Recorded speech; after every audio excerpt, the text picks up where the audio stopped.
Hello and welcome. Today I'm going to be talking to you guys pretty gently and playing some FNAF Remakes. The main goal of today's video is for you to get some rest. If you've had a long day and you want to unwind, then this video is the perfect video for that. Just quickly, this video will have FNAF Remakes from FNAF 1 to FNAF 6, so you don't know, you might find a game that you really enjoy in this video. But with that, sit back, relax, and get some sleep, my friend. Enjoy. It is a FNAF 1 remake that is honestly amazing. So let's just get straight into it. We begin this game with an introduction night. Basically, this game is confusing. So I thought I would go and try the introduction night, which is what this game wants you to do. In this night, there's no animatronics and it's entirely just getting used to the mechanics. This game took me a while to learn. By far the longest FNAF fan game I've ever played in terms of beating it, that is. In the introduction night, you can go on the computer. This is your main form of checking the animatronics and is where most of the game is at. There's one person that's here to help you, quotation mark. This is Comcat, who is the computer's assistant like AI thing. Think of like Helpy from Rune, I guess. Comcat is pretty much there to tell you what to do and how to survive. Comcat tells us that there's red dots around your camera system. These red dots house an important asset to the building. If any of these assets get compromised by, let's just say, I don't know, animatronics, then you won't have access to that system. There's the power grid, server room, compressor room, and the unknown animatronic room, which is the storage 2 room. If something gets in the room and turns off the power, then probably not going to end well. And interestingly, you have images and sounds, which give a pretty good idea on what's going on here. Some of these images could contain just real life people, and some are just flyers for the building. However, some are a lot more interesting than others, like this image where it shows the place being first bought and the company moving, I'm guessing, the animatronics into the building. So with the basics of the mechanics out of the way, I thought I would go ahead and attempt night 1. I, for some reason, immediately went to the admin login, and this was interesting. It tells you the password, and after entering it, it gives you another password. And this happens a lot. I did this around 4 times, and to my surprise, it ended up being... Don't you dare. Yeah, real funny, real funny. So yeah, not off to a great start. We've already been trolled. That aside, the main gameplay began, and immediately I was still confused. I didn't know what to do with the cameras and how to stall the animatronics. I just basically waited until they got near those red doors or the red buttons on the map. And if they got near those areas, I would just use the button corresponding to which camera I was on. The first night wasn't really that eventful. The animatronics pretty much just circle around the pizzeria and they rarely get to your office. In fact, on this first night, no animatronic got to my office, so I was able to get through this night pretty nicely. Another thing, Comcat again appeared in my computer.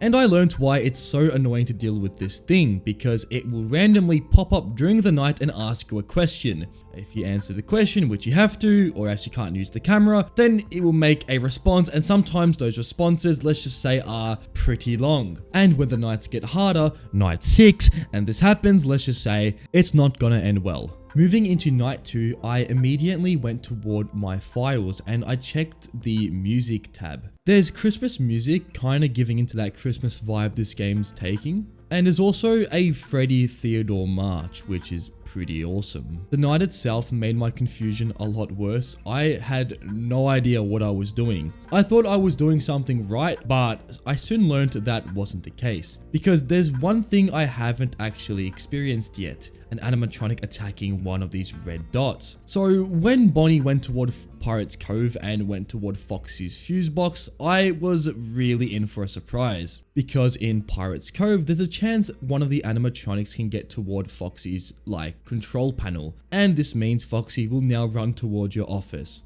And things didn't go too well. I don't know where Bonnie is. Whoa! What? My second attempt was a little better. I had an idea on when the animatronics would go toward their like set paths, which means I can shut off whichever door I need to shut off or use the electric shock down at Pirate's Cove. But still, I was really new to this game, so picking up on how they moved and overall the move patterns of the animatronics was a little hard to get used to. Because in this game, there's also over 20 cameras to check on, so there's a lot of areas the animatronics can wander off to. I also got greeted by Comcat during the night, and this was a little annoying, but nothing too bad. I just answered the question and told it to go away, and it did, but again, annoying. But then later in the night at around 5 AM, Chica started getting close toward my office. Until now, nothing has actually gotten toward my office. So this made me begin to panic. Panic I would until eventually I would greet the chicken at my office. Should be fine. Oh my god. Yep, she's at my office. Yep. Unlucky Chica, but that is terrifying. This concluded night 2, and now we awake in a different location. In this room, we can barely make out what is a Bonnie head, and there seems to be some endoskeleton parts around this little desk in front of us. The game will then cut, and we would move into night 3. Night 3 was overall a lot harder than night 2, mainly due to the game introducing the final animatronic, Freddy. Freddy is by far this game's most threatening animatronic. The reason why is he's the most smartest, he can do the most things, and well, you don't want that. Unlike Bonnie and Chica, Freddy can go from both hallways. He also has the most movement patterns and can also activate another animatronic, being the one at storage room 2. So we now have a new animatronic who can pretty much do anything in the pizzeria, so we need to keep our eye on Freddy at all times. And did I forget to mention, Freddy is the longest to go away from your office once he gets toward your door. My first few attempts of night 3 ended up with, let's just say my power running out fully. The first time I actually let an animatronic into one of the power rooms, which obviously led to a full power outage. At this point, what you're meant to do is kinda like use the 2 compressor and power buttons and flip them continuously. But at this point, I had no time to react as I already heard Foxy running down my hallway, which led to a quick jump scare. My next few attempts of night 3 ended with Bonnie and Freddy jump scaring me. I still found it kinda confusing to know when they're actually at my office, as sometimes when they're in the cameras, they have multiple move patterns, which means sometimes they can be in your office or sometimes they can be in the other side of the pizzeria. So pretty much if I see any animatronic in my west and east hallway, I'm always checking my doors just in case they end up getting there. With this in mind, night 3 was a lot more manageable. I would somehow make it through night 3 with 8% power, so already we were starting to struggle with the power for the night. We again awake in this boarded off room, and we go toward the door. It seems to be missing a lever, so we look around the room and eventually find a lever. However, after picking up the lever, our head starts to feel quite sore and then we fall asleep. Moving into night 4, this night I had pretty much the same strategy as night 3, which pretty much relied on me checking all the red dots on my camera and occasionally checking my office if I felt that the animatronics were going a little bit too close toward it. Due to me not really being experienced with the animatronics movement patterns when it comes to the arcade counter, I had a few times where Freddy could actually just go inside and I would have no idea where he was. And one of these times, the actual camera system completely failed because Freddy got too close and turned it off. This meant I had to reboot all the cameras, which took a while. To be honest, the power grid is by far the one which you don't have to worry about, as the cameras, as vital as they are, aren't as important as having the doors shut, the compressor, and losing power to the whole building. Night 4 would go pretty smoothly until we would reach 5 AM. And for the first time in this whole game, I received a blue screen not on my computer, but in my actual computer in game. Yes, this game has blue screens. And what happens when you have a blue screen, you might ask? Well, you have no access to the cameras for the remainder of the night, which means we're pretty much screwed. But I did not want to give up. I pretty much just kept checking my office constantly and prayed that I would somehow get through the night.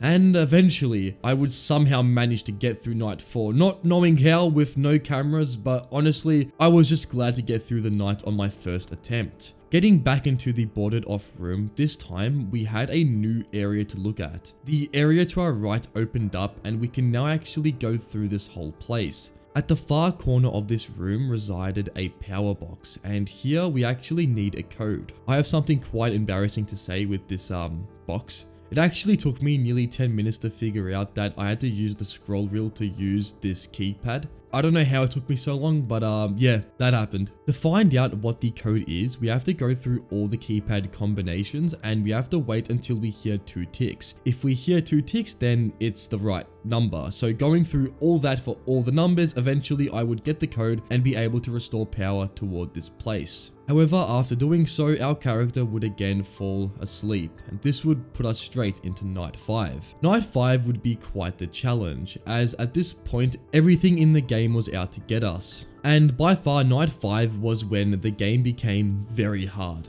Keeping track of all the animatronics and where they are was by far my biggest weakness in this game. I just couldn't find the animatronics sometimes. I just lost them completely. Because with so many rooms, you have to really know what you're doing, and even just not knowing where one animatronic is could lead to you eventually getting jump scared. Or even losing one of the power components to the building, leading to you not knowing where you are or what you're doing. And don't get me started with Comcat. Basically, every time I saw this thing, I had no idea where the other animatronics were going, so pretty much in this brief period of time, I was screwed. And after getting jump scared a lot of times, I would eventually have a run which got me pretty close to 6 AM. However, getting closer to 6 AM, the animatronics became very active and were getting very close toward my office. At literally 5:55 AM, Bonnie would get toward the compressor room. He would be right outside it, and at this point I hadn't actually kept track of him. So there was 2 options here. Either Bonnie got to my compressor room and turned off the doors,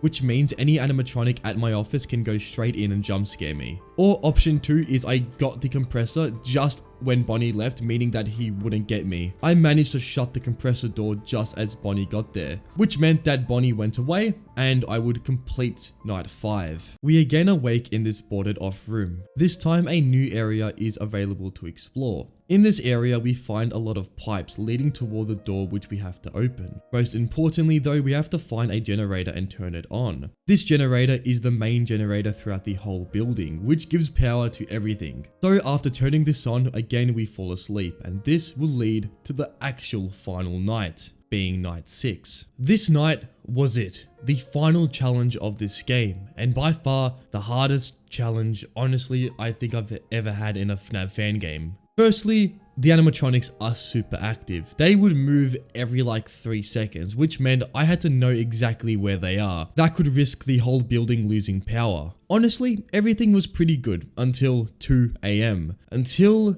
this happened.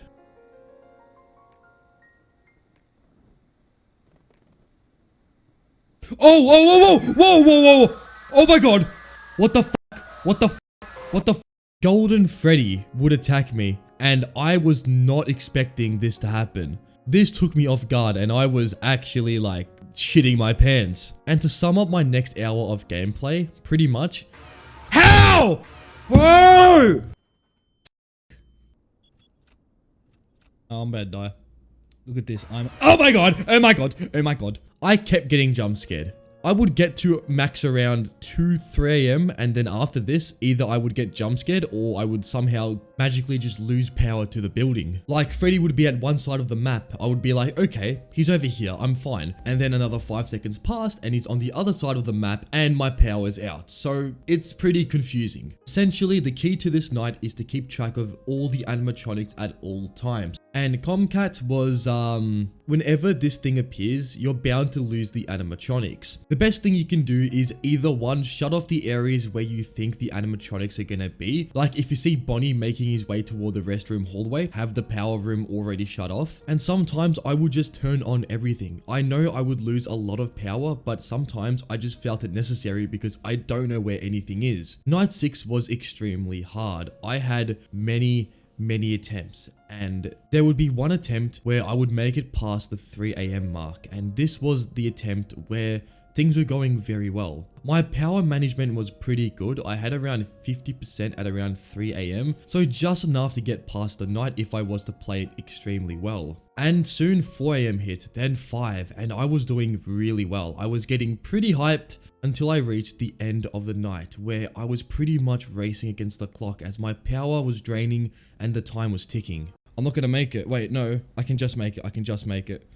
I can just make it. How much do I have? 6%. What do I have? I have enough. 7 minutes.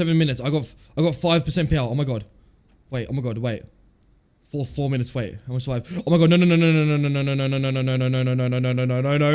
Wait, come on, please. Yes!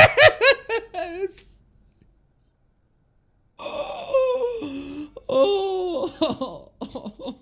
I barely escaped night 6, and this was a close one. As night 6 concluded, we would again wake up in this boarded off room. This time we need to find a valve and use it on the pipes. However, we're not sure on which pipe is the correct one, so pretty much we have to just play a guessing game. If the pipe isn't the correct one, the valve will just explode and go to the other side of the room. So pretty much rinse and repeat this until eventually you find the right one, and at this point, well, you need to get out of there because things are gonna get very messy very fast. So we go to the door and press the lever, and everything goes black. We are then greeted with a newspaper saying that the beloved family restaurant goes up in flames. Freddy Fazbear's Pizzeria burnt down. Not the first time it's ever happened, but definitely not the last. Essentially, the place has been covering up some massive, incident. This concludes the events of next week at Freddy's. I then go to the extras menu to have a look at some of the models of the animatronics. And yeah, these are some very high quality models. I have to say, these models are probably one of my favorite fan-made models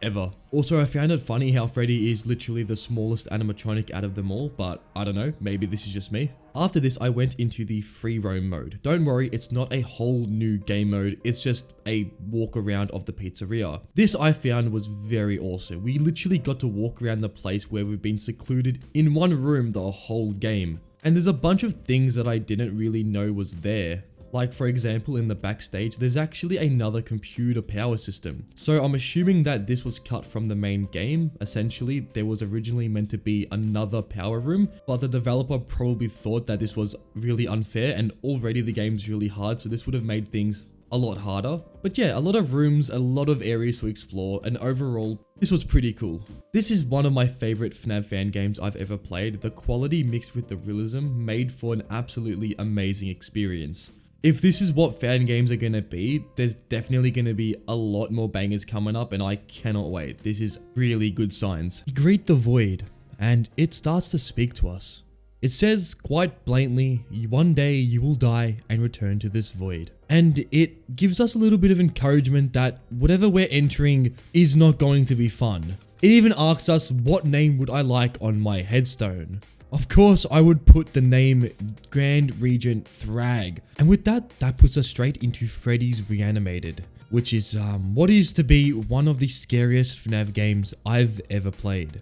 We begin this game with a cutscene of the Freddy Fazbear establishment said to be closed by summer. Not much is known for the reasoning of the closure, but all we can assume is there's going to be something to do with missing children. All we get is an email congratulating on us getting into the job. We then work our first shift, and immediately the game itself gives us a eerie atmosphere to go off. We look onto the cameras where we can see all the animatronics, Freddy, Chica, and Bonnie. They seem to be playing their respective instrument and everything seems to be going correctly. Phone guy is telling us that, things may look creepy, just keep an eye on them, and even saying we should be paying them to keep an eye on us, giving us some clarity that nothing is going to go wrong.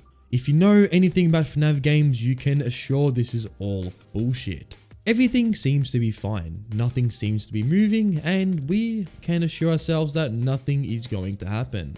Well, that all changes very quickly as the movement of Bonnie begins a streak of panic. Suddenly, one of the animatronics have sprang to life, and it is our job now to make sure they don't get near the office. But that doesn't really work, does it? Because it's FNAF, and they're gonna get closer no matter what. And as soon as we knew it, Bonnie was literally right outside camera 7, which if you look at the map, it's right outside our office. So things are not looking too great. We have an animatronic literally outside the office. And as soon as we knew it, looking at the blinds right in front of us, the animatronic appears, and this puts me into an absolute frenzy. My instinct told me, hey, put down the blind because whatever it is, we don't want that thing seeing us. Hey! Go away. And by putting down the blind, Bonnie could be heard walking away from the office. This is how we get rid of Bonnie, but this is pretty much the first of many animatronics we're going to encounter throughout this game. With that, night 1 would be simply a repetitive task of doing this exact same thing. And as soon as I knew it, I would basically make it to 6 AM. However, our shift was not completed yet. Phone guy again rings us, telling us that there's an old computer with some company files that obviously he wants us to upload all those files onto the cloud. Us being the great silly worker that we are, go and do the task even after encountering all the animatronics. In this room, we have a bunch of stuff to send onto the upload. This part was a little bit concerning because I was not sure if, I don't know, something would appear in the very suspicious doorway to our left. However, all would be pretty good and nothing would end up appearing. After completing this, we could walk out the pizzeria and end our first shift at Freddy's. The next night, our phone guy again calls us, telling us that he doesn't really know what's going on. He does mention that if one can move, who's to say the others can? Pretty much not being helpful at all, just telling us, hey, if you're right, then they're all gonna move. This time around though, another animatronic would begin to activate, this being Chica. Chica works differently to Bonnie. Instead of making her way toward our office, she will tend to go to cameras 4 and cameras 2. But what Chica can do from these two cameras is she can literally dart to our office at any time on these cameras. She can be on cam 2, and if she wanted to, she can just go, I'm going straight to your office and you can't do anything about it. However, we can do one thing, and that is to wait for the second she's about to move. At this rate, she will make a movement that's signifying she's gonna go, and a red warning icon will appear on the camera. If we see this, we need to use the flash. This system overrides her. I'm making this bullshit up. I don't know what it actually does, but she doesn't end up moving, which is great because last time I checked, I don't want to get my face eaten off by a 7-foot animatronic. All jokes aside, this does make the night a little bit more interesting because now we not only have Bonnie, but we have Chica to deal with. I found that dealing with these two was not really the most hardest task, but it definitely was not easy and did require me to occasionally check the camera and then check the blind for Bonnie. And knowing that if I missed Bonnie, then I would certainly be jump scared. I would eventually be successful and complete the night. However, this time around we have another post-night section. Phone guy says that, well, he forgot to mention that we have to go ahead and fix the power grid. Such a silly phone guy, and with us being the absolute, nice security guard that we are, we listen to phone guy and go to the back room. Here we have access to the power grid, and this is basically like a metering system, and we need to put the icon to where the meter should be. To know where the meter should be, we need to reset the power, and if there's a red, visual, then we've done the wrong one and we need to fix it. Pretty simple. However, what's not so simple is if we look left this time, we can see Bonnie, who decides to, hey, I'm gonna start to appear and good luck dealing with me. Thankfully though, Bonnie this time, it doesn't like when you look at him. Every time you stare at Bonnie, he walks backwards. However, if you don't look at him and you look at the power grid, then he will come closer and he will basically jump scare you. Ah! Oh, what the f? Oh my. And sometimes he may even appear right in front of you, which did make me scream. So this whole section is basically be patient, just go through the power grid and make sure to keep Bonnie as far away as humanly possible. With that, I would eventually beat the night, but not to my surprise. Going out of this room, Chica would terrifyingly be around an arm's length away from me. I immediately screamed and went straight to the exit door without even thinking twice. This finished Tuesday and we moved into the Wednesday night shift. Moving into night 3, also known as the Wednesday night, we have a new animatronic to say hello to. This time around, Sparky the dog makes his grand return. I mean, he's never actually been in FNAF 1, but let's just say he was for today's sake. Sparky is actually very similar to Foxy in this game. Well, not entirely. Sparky gets his own stage. I know, he's pretty privileged. And in this stage, he just stands there and looks around the place. However, he isn't on this stage the whole night. Eventually, Sparky will leave. And at this point, you need to find exactly where Sparky has wandered off to. Because if you don't, then expect a massive dog going into your office and eating your whole head in 5 seconds. The thing about Sparky that makes him difficult is he can be on any of the 9 cameras in the game, excluding one of the cameras which I'll get into later. If you see Sparky, you're going to need to use the flash. And again, as I said before, if you do not do this, then you're gonna get jump scared. What makes Sparky especially difficult is if you mix Chica and Bonnie's mechanics, you have an animatronic that can be on any camera whilst needing to check not only cam 4 and cam 2, but your office for Bonnie. So you pretty much have to be going through cameras and checking the blind and checking Chica at the same time. And if you thought this wasn't hard enough, well, things were only going to get more difficult as the nights go on. Night 3 was overall an interesting challenge. I took a while to beat this night, but I was really paying attention to every single movement I could. And there was plenty of moments where I just sat there confused, but just hoping that I didn't do something wrong. And one of these attempts was pretty successful, as I would beat night 3 and move into another post-night section. Notice how there's another post-night section? Yeah, I don't like this. This time around, we need to do a new task. However, the game bravely displays that there is something different today. Now, I'm actually starting to, get a little bit agitated and scared, but I just took this message pretty lightly and moved into whatever challenge Phone Guy had ahead of me. And this time we had to reset the cameras. So going off into the back room, I would start to repair all the cameras. However, this wasn't just repair a camera. No, we have to hold down a button, and it's basically Funtime Freddy from Sister Location. And I don't think you know, or I've ever said this on camera before or on the mic, but I think this is one of the most terrifying levels in FNAF history. So the fact now that I have to redo this in a game that perhaps is even more terrifying makes me extremely scared. Essentially, the more you hold down the left mouse button, the more the meter goes up. However, again, Bonnie is on your left, and if you don't look at him for a while, he will travel closer toward you. And not only this, but if you don't hold down the button, the meter goes backwards. So you have to pretty much look left, look right immediately, and keep pressing the button, or else you will not make any progress. And there's around 4 cameras to do. This challenge overall was very difficult. I was having a lot of trouble trying to, make sure I wasn't spending too much time on the cameras, making sure Bonnie wasn't moving, and I was definitely having a difficult time. All this would pretty much go aside as eventually I would beat this section. Bonnie would then kindly leave my room, and this allowed me to finally exit the building. Obviously, I was back again the next day because the security guard for some reason can't tell that this job is absolutely the worst job on planet Earth. This time around, we have another animatronic. Foxy finally appears on night 4. And if you're wondering, is Foxy similar to FNAF 1? Kinda, he's kinda similar. So, one camera this whole game was not accessible. Well, that changes this night. Camera 7,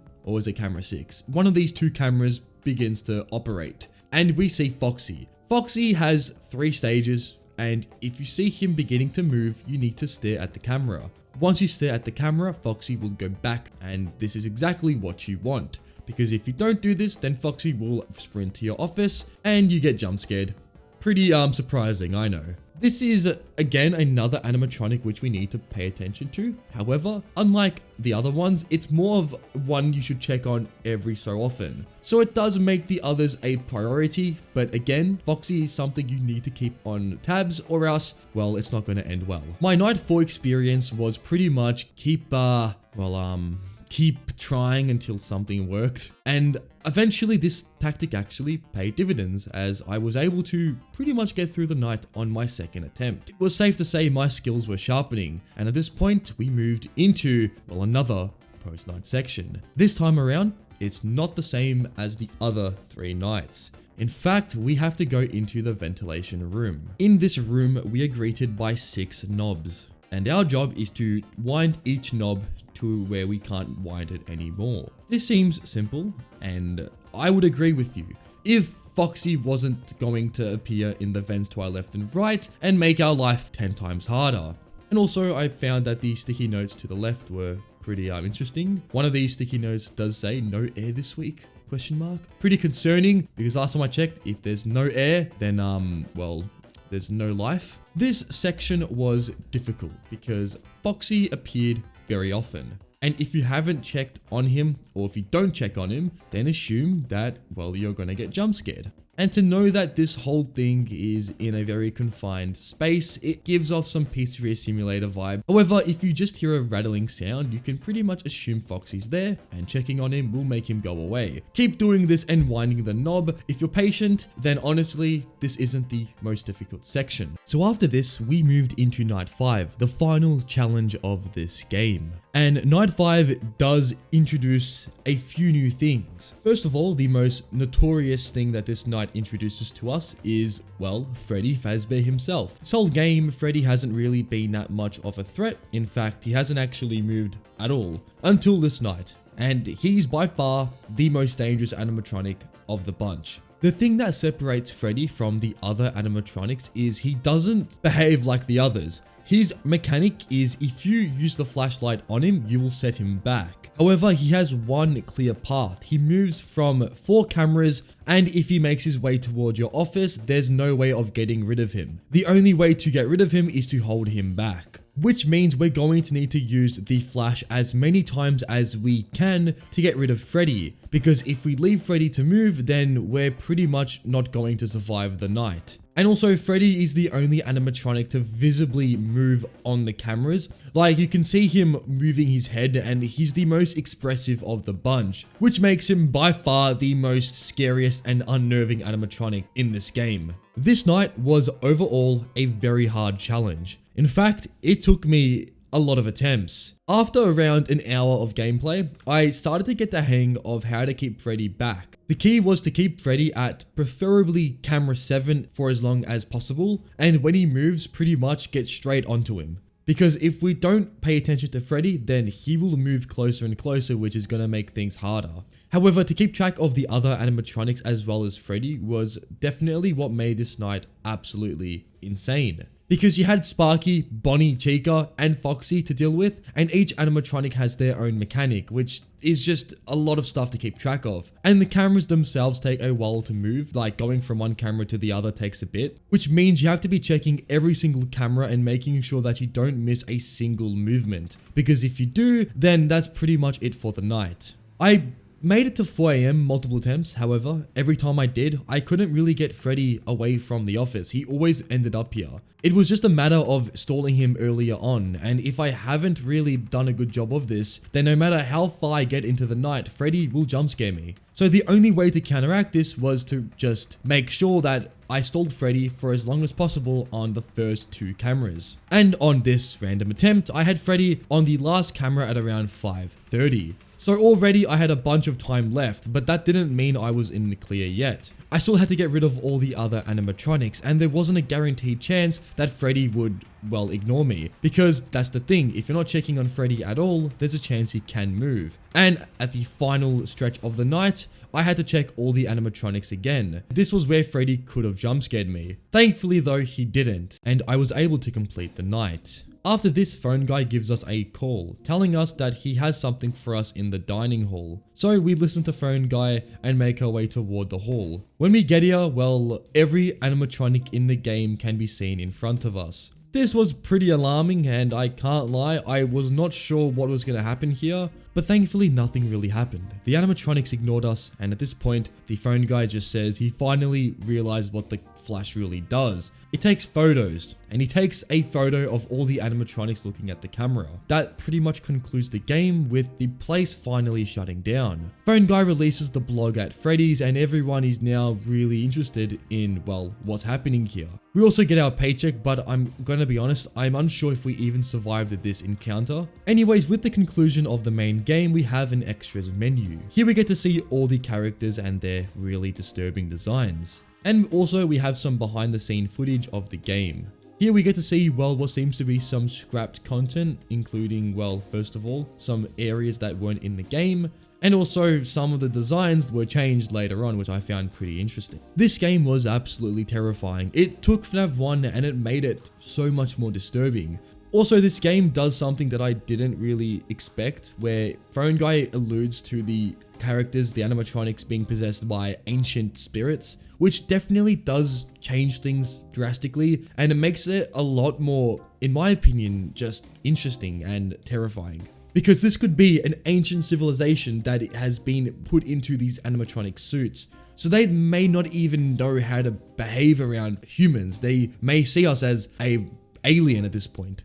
But yeah, let's move into the next game. A FNAF 1 remake that kind of takes the ransomware type of games that have been coming out recently and puts a twist on them. The game begins and we get a bunch of text. The text say that, look, there's a lot of text, but essentially there's an entity that's trying to like keep us in their little void. The entity goes onto a lot of depth, talking about nostalgia, talking about perspective of life, and just a bunch of random shit. But the second the entity really gets my attention is when he literally closes and minimizes my tab. I didn't do this, the game did. Already I'm shitting myself, checking Windows security, checking if I have malware. But thankfully I had no such thing. This was part of the game. And with that, it just gets straight into it. No questions asked, let's just get straight into the FNAF 1 remake. This game is, well, FNAF 1, as you can tell. But everything is a little bit different. First of all, the graphics. It's as if someone took a black and white filter and made like the blur a little bit higher.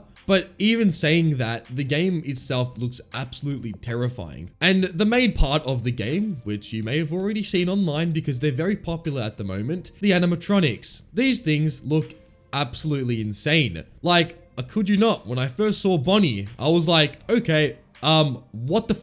And if you think just seeing them in their main stage is creepy, wait till they get toward the left and right doors. That's when shit gets real. Night 1 is pretty simple. Just check the doors to your left and to your right and make sure that Bonnie doesn't get too close. Bonnie can come from both hallways, which means you're going to have to check both sides for Bonnie. And some of the camera poses you're gonna see here are just insane. Then as Bonnie enters the hallway door, you just have to shine the light and see it and then shut it. And if you do this correctly, well, you have successfully counted Bonnie. And that's pretty much it for night 1. Bonnie is the only threat for this night.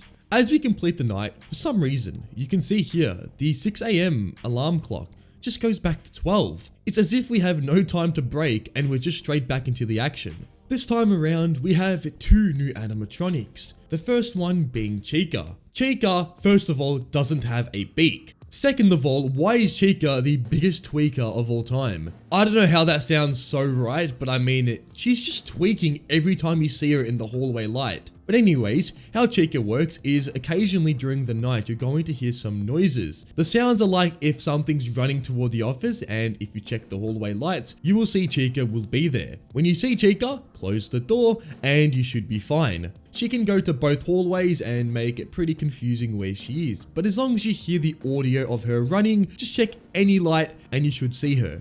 The other animatronic which I mentioned is Foxy. Foxy remains in his cove, just like the original FNAF 1. If Foxy begins to get too, I don't know, out of his cove, we would have to shock him with the shock. If we fail this, then Foxy goes toward the door, and he doesn't actually jump scare us immediately. That's if the door is shut. No, what he's going to do is he's going to make sure the door doesn't close by literally holding the door in place. And then obviously if this happens, you're gonna get jump scared by another animatronic. And then Foxy has another mechanic on top of this. In the room, occasionally you're going to hear him go he's gonna say something, and if you hear him say something, he will then begin to move his claw into the office. Terrifying as this is, all you need to do is just tap the claw with your mouse button and it goes away. It's pretty terrifying, but you can easily get rid of it. So this night was a little bit different because now we have 2 new animatronics. Thankfully though, it's not too difficult. Just make sure to check on Foxy's Pirate Cove once every so often so that he doesn't actually leave the cove. And with Bonnie and Chica, if you hear them or if you see them, just close the doors. This in combined is not too bad, and I pretty much got through night 2 quite easily.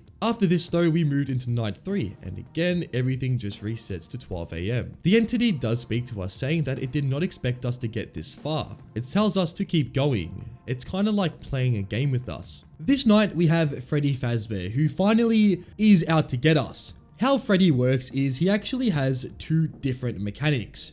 let's go through Freddy's first mechanic, and this is basically when he appears inside the office. If we see Freddy inside the office, what we're going to need to do is stop what we're doing and just stare at him. This will basically make him go away because for some reason he doesn't like being stared at. And this kind of puts us into the other mechanic that Freddy has, and that is randomly throughout the night, Freddy can just go on the cameras. He can move from the front stage and can go anywhere in the pizzeria. Our goal is to find Freddy and simply stare at him. Again, if you stare at him, he goes away because for some reason he does not like being stared at. Honestly, Freddy, that's pretty relatable, I can't lie. And also some of the poses that Freddy does is just terrifying. Another thing that makes Freddy extremely difficult is sometimes he hides in the camera, because in this game the camera pans left to right, and sometimes Freddy can just hide. And if you're just staring at the camera for not enough time and you skip it, you may miss Freddy, which means you're gonna get jump scared. And if this wasn't bad enough, there's literally like 7 different cameras and Freddy can just be basically anywhere in the camera, which makes things a little bit more difficult. The good thing about that though is you can actually hear when Freddy is on the cameras because he does an audio cue. He just laughs because he's a funny man, and if you hear this, he's on the cameras. So if you at least hear this, you can kind of assume that Freddy is going to be on the cameras. You can also check in the front stage if Freddy isn't there.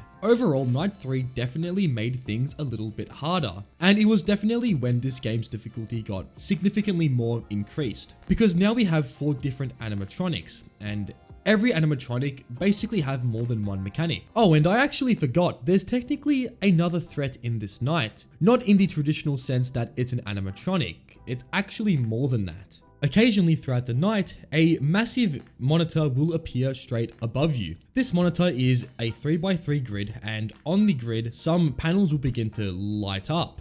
It's going to give you a pattern and you're going to need to input this into the 3x3 grid, because if you do not do this, yeah, good luck. So pretty much we have 2 new animatronics technically. One is more of a just random threat, but yeah, we have 5 things to look out for. So technically this night does make things 10 times harder. This night was purely just trial and error, just trying as much times as I could, and if I got jump scared, just do it again. What do you know, eventually I got through night 3 and moved into night 4. The entity grows tired and starts to say, "Are we having fun?" It assumes that we're just not having that much fun, and it wants to make things a little bit harder for us. So it decides to just ramp things up a little bit by making this night significantly more active than the last one. There's no new threats in the traditional sense that there's new animatronics. It's the same as night 3, but the animatronics are just a little bit more aggressive. So all in all, night 4 is most definitely an increase in difficulty. The main problem with night 4 is Foxy, just purely Foxy. Why am I saying this? Because Foxy is a little bit different from the rest. At this point, I wasn't too sure if I had to stay on the camera to stall Foxy. I assumed when the time just went down, it meant that Foxy would get more aggressive, but I wasn't too sure to stay on the camera. I learned sooner than later that yes, you do have to stay on the camera because it's exactly like FNAF 1. But still, trying to time Foxy and make sure that he doesn't run before he reaches the timer and we can actually shock him was difficult, but it was definitely manageable. And eventually I would be able to get through night 4 and we would move into the final night, being night 5. Night 5, okay, so this night was definitely the hardest night in the game. Every single chance an animatronic could appear, the animatronic did appear, which meant I had to be on my absolute A game. Like, there was pretty much no time to stuff around because this night there was just non-stop action. I was getting through animatronics because at this point I was pretty much just, I was really good at just dealing with stuff. And that all led me to 4 AM. But this wasn't your usual 4 AM. No, it was far from that. When 4 AM hit, the screen went black. And then we see Golden Freddy appear out of just nowhere. Golden Freddy, at this point, is getting pretty frustrated. He explains that all he can do is just not good enough, but he wants to make things perfect for us. He then changes his face. It starts to warp and become, well, not human. And at this point, we're dealing with something that's way more of a threat than we could ever have thought. We will then play the perfect night that Golden Freddy has done for us. And then, as soon as that ends, night 6 begins and everything becomes a little bit more, intense. For this final night, all the animatronics disappear and only one remains. This being what I'm going to call Spider Freddy, because he is built like a spider and is terrifying. How this thing works is he has many mechanics. So I'm going to go through the first of the mechanics, which are the doorway mechanics. With this entity, it will sometimes occasionally make its way toward the doorway. It will either run very quickly toward it, and at this point, if you hear it running, you have to shut the door. The footsteps are pretty loud, like you can very obviously hear them. Whoa! Ah! If this happens, shut the door because you do not want the door unshut when you can hear an absolutely insane beast running down the hallway. The other thing it can do is just stand in the hallway. And my god, look at this. I don't even want to explain what this even is, but it will stand there and your job is to simply hold the flashlight on it. Just like Freddy, it doesn't like being stared at, so it goes away, but yeah, that's about it for the doorway mechanics. The other thing it can do is it can deploy a virus into your camera system. No, not on your computer, your camera system. If you see the virus in your camera system, all you need to do is shut it off. If you don't do this, then you get jump scared. And lastly, what this thing can do is it can actually start to hack the computers inside your office. There's 2 computers or TVs, and basically the TVs can randomly turn on, which can drain power. If you don't turn these TVs off, then you could drain your power, and again, you're not going to survive. So that's pretty much everything that this night has, and definitely this was a different switch up from night 5. It was completely different. The entity was fast and a lot more active than any of the animatronics we have seen so far. And getting through the night, it was just a matter of learning how to deal with it and not trying to, well, just save as much power as I possibly could. All in all, night 6 was difficult, but not difficult enough. As terrifying as this entity was, it was not enough to make me too stressed, as I would beat this relatively quickly for a night 6 on my 3rd attempt. So that was pretty much it for the game. And at this point, everything just went dark and the entity could be seen just standing there, defeated. And it pretty much gives us a full confession that it has nothing to do now. It's not perfect after all. This ends up setting the entity on fire, who remains trapped in this game forever. We'll never see anything again. This game, once we close it, that's the last time it will ever live in this world. And with that, that's about it. And as soon as the game ends, an interesting cutscene plays and oh, what do you know? It is an April Fool's game. Definitely one of the best April Fool's games I've ever seen for like any game in general, not even FNAF. Like the quality was insane, and we move into the extras menu where we get to see the animatronic renders, and yeah, as I said before, one of the most highest quality games or highest quality April Fool's games I've ever seen. There's also some challenge nights in this game, like the 6-hour mode, and I can't lie, I've got better things to do on my Friday evening than play a 6-hour mode in this FNAF game, but yeah, maybe one day we try this out, who knows. For the FNAF 1 remake, I'm giving it an overall rating of 5 out of 5 stars. I really enjoyed this game. The gameplay itself was a little bit lackluster, but when it comes to the storytelling and the animatronic designs, this has to be one of the scariest and most just disturbing games I've ever played, especially with the last entity we faced off. This game is absolutely amazing. This next game is FNAF 2 Reimagined. It is a Roblox game, but don't make that misunderstood because it is an absolute amazing experience. Like, I would compare this to some of the best fan games ever made. So let's get into it. So with this game, you are pretty much in the FNAF 2 pizzeria. However, there are some differences. First of all, the puppet is gone.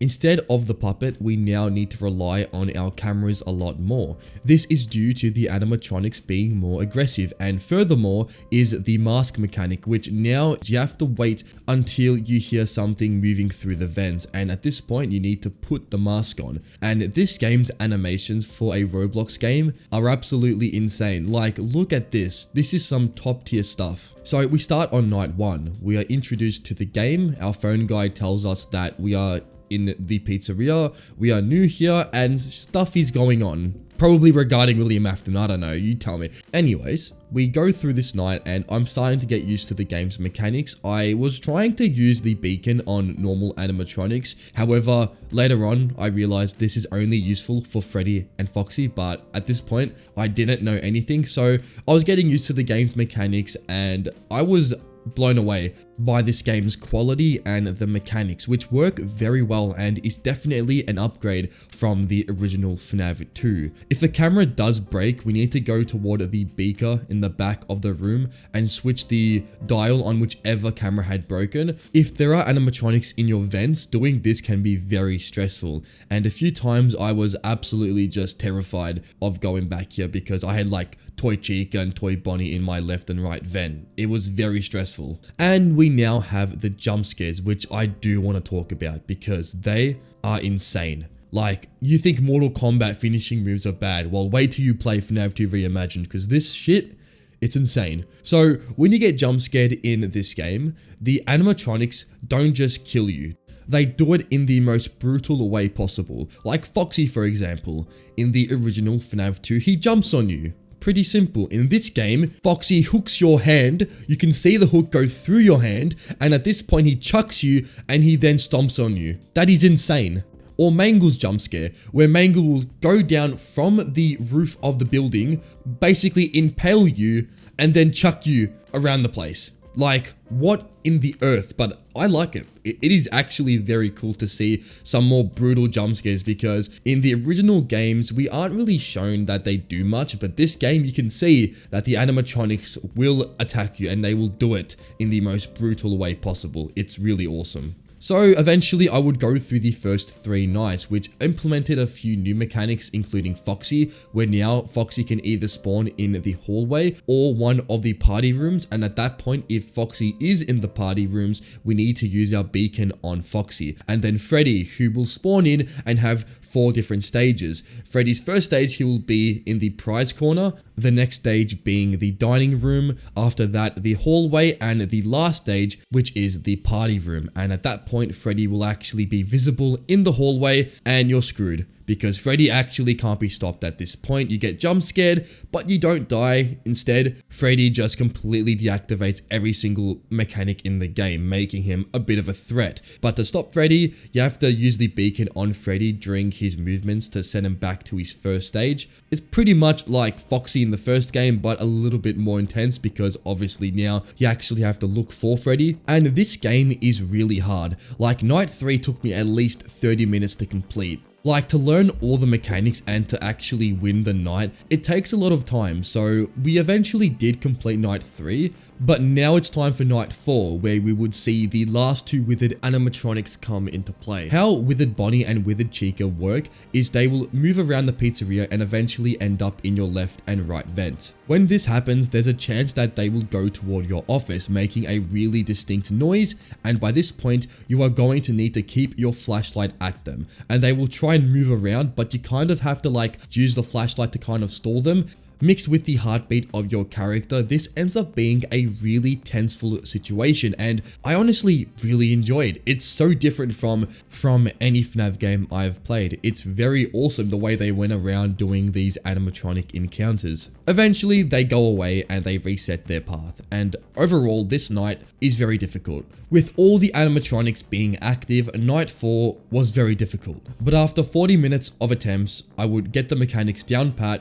The hardest thing definitely was trying to distinct the audio sound effects for the withered and the normal animatronics or the toy ones, because there were a lot of times where I died because I misinput the mechanics of the animatronics. And the game is very stressful, like one of the most stressful FNAF games I've played, and I just have to remind you, it's a Roblox game. Like, it's fine, because eventually I would complete night 4 and then I would go into night 5, which was the hardest night in the game. But somehow, on the second attempt, I would have a really good run. I was on 4 AM and honestly, things were going very well. I was using the mechanics perfectly, making sure that none of my cameras were gone, because if they were, I wouldn't be able to see Foxy. So resetting cameras was very stressful, but eventually I would get a run where I met 5 AM. And by this point, everything went silent. I was very confused, but this actually is what needs to happen, because you get a phone call.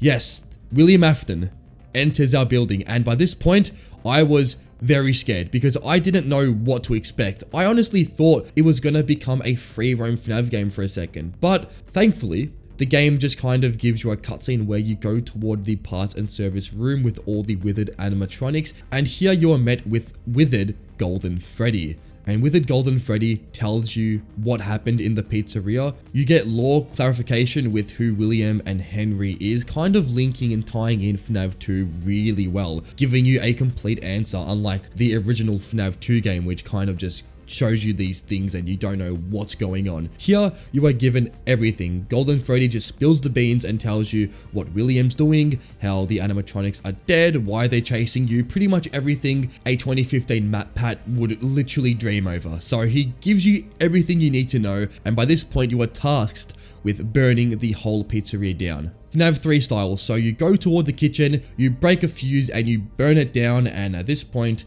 the game ends. Really awesome game, honestly one of the best FNAF fan games I've played, and for a Roblox game, honestly it is just a awesome experience. Shout out to these developers for making such an awesome game on Roblox. This is just top tier, like no words to even describe the quality of this game. So congratulations to these developers, you really smashed it here. This next game is called Fazbear Entertainment Storage. It is a remake of FNAF 2 that does a few things a little bit different, so without further ado, let's get into it. So beginning this game off, we get put into the main office. Immediately, we get a phone call from Henry, who is the co-founder of Fazbear Entertainment alongside William Afton. He gives us a little rundown on what we need to expect in this place. First of all, the animatronics. At this point, we don't know if they're actually a threat to us, the player, but we can assume they're gonna eventually activate. Henry goes that if they activate, we have a few tools at our disposal. First of all, we have the flashlight. This is our main tool, which we can use on the hallway to our right and to the vent shaft into our left. We also have a mask, and just like in the original FNAF 2, we can use this mask to trick the animatronics. Moving on, we have a vent shaft in front of us. This is pretty obvious. There's a massive red button, and if we press this button, then the vent shaft will close. I'm not too sure how the player is actually able to reach this button, but you know what? I'm not going to question it. Let's just move on. We also have a power system. To our right, we have a green display, and if we press this, we get introduced toward the power mechanic. Essentially, there are power generators located across the pizzeria. There are 3 which can be located in the vents, and this is going to be important later on, but for now, we just need to go ahead and continue the night. This night is pretty chill. There's not really much threats throughout the night, and this is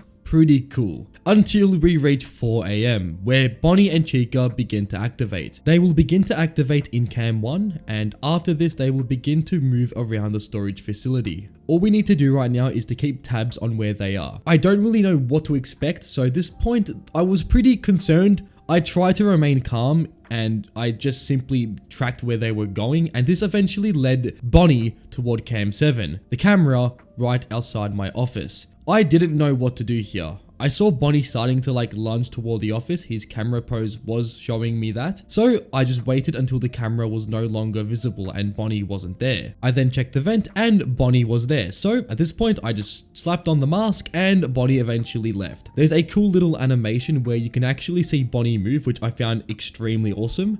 But that is about it for Bonnie. Chica, however, was something else. Chica is pretty simple. She goes toward the main area of the storage facility, the middle camera. And at this point, she can go toward Cam 6, where after this, she will go inside the vent system. Eventually, you will start to hear some noises coming from the vents. And if you begin to hear the noise starting to ramp up, then Chica will eventually make her way toward the vent in front of you. If you see Chica, press that red button and she will just go away. And with that, that's pretty much it for night 1. Eventually, I would beat the night and we would move into the second night. This time, however, we have a new animatronic, this being Toy Freddy. Henry begins to explain basically all the mechanics from last night, alluding to also there being someone actually taking control of these animatronics and that this has actually happened in the past. So essentially, someone is trying to track us down. For what reason, who knows, but at this point, we just need to keep tabs of the animatronics and make it through the night. Also, Chica just gave me the chills. When she's doing her Cam 5 pose, there's something about the, I didn't like this. This was really, off-putting. Anyways, enough of that. This night was pretty simple. Toy Freddy eventually did activate and this was pretty alarming. With Toy Freddy, I eventually tracked him toward the 5th camera, and this was the camera where I was pretty concerned on what was going to happen. Eventually though, I heard a noise, and this made me check the office, and what do you know? Toy Freddy was in the hallway in front of us, so by shining the light at Toy Freddy, he simply moved away. Very respectful from Toy Freddy. I can really appreciate someone not trying to kill me. This night was exactly like night 1, beside Toy Freddy being in the mix. So I beat this night, first try, and moved into night 3. This night introduces 2 new animatronics. Yep, I know, 2 new animatronics, which means we have 5 to deal with in night 3. But don't worry, it's not that bad. Trust me. We now need to deal with Mangle, who will start at cam 4. Eventually, Mangle will make her way toward the top right of the storage facility. Eventually, she will go inside the vent system, and for the first time in this whole game, we actually need to take tabs on the vents. Mangle will go toward the middle vent, cam 11. At this point, there's a few different options for Mangle. Mangle will either go to one of the 3 generators around cam 11. If Mangle does this, we simply need to use the toggle seal button, which will seal the vent, allowing her to just move away. However, if we fail to use the seal and Mangle is in the vent, pretty much what happens is the power just shuts off, and we need to rely on our flashlight, which is not really the best thing to do. So keeping track of Mangle was a priority. I pretty much kept toggling the cameras, checking where all the animatronics were, and sometimes checking my actual office itself for Chica. I soon realized that the animatronics have audio cues, which I found quite useful as I sometimes just knew where the animatronic was because of their audio cue. But let's just say eventually I would hear some Balloon Boy laughter, which completely took me off guard. I had no idea that Balloon Boy was an animatronic to deal with, and at this point I was pretty concerned. Balloon Boy will start at cam 4, and you will start to hear his laughter appearing throughout the night. The only time you need to worry about Balloon Boy is if he gets toward cam 7. If Balloon Boy is in cam 7, then you need to check until he leaves this camera. If you don't see Balloon Boy, then he will be in the vent, just like Bonnie. Just use the mask and he will run across your room at light speed. Yes, I'm slowing the footage down. Balloon Boy is simply that fast that you actually can't see him leave. That is kind of terrifying, I can't lie. I would make a mistake in my night 3 run where I actually just started to panic. I had no idea what Balloon Boy was doing at this point, and all the animatronics became a lot more prominent in the later hours, and by not checking on Mangle, the power would shut off. And with Chica being at the exact spot where I didn't want her to be,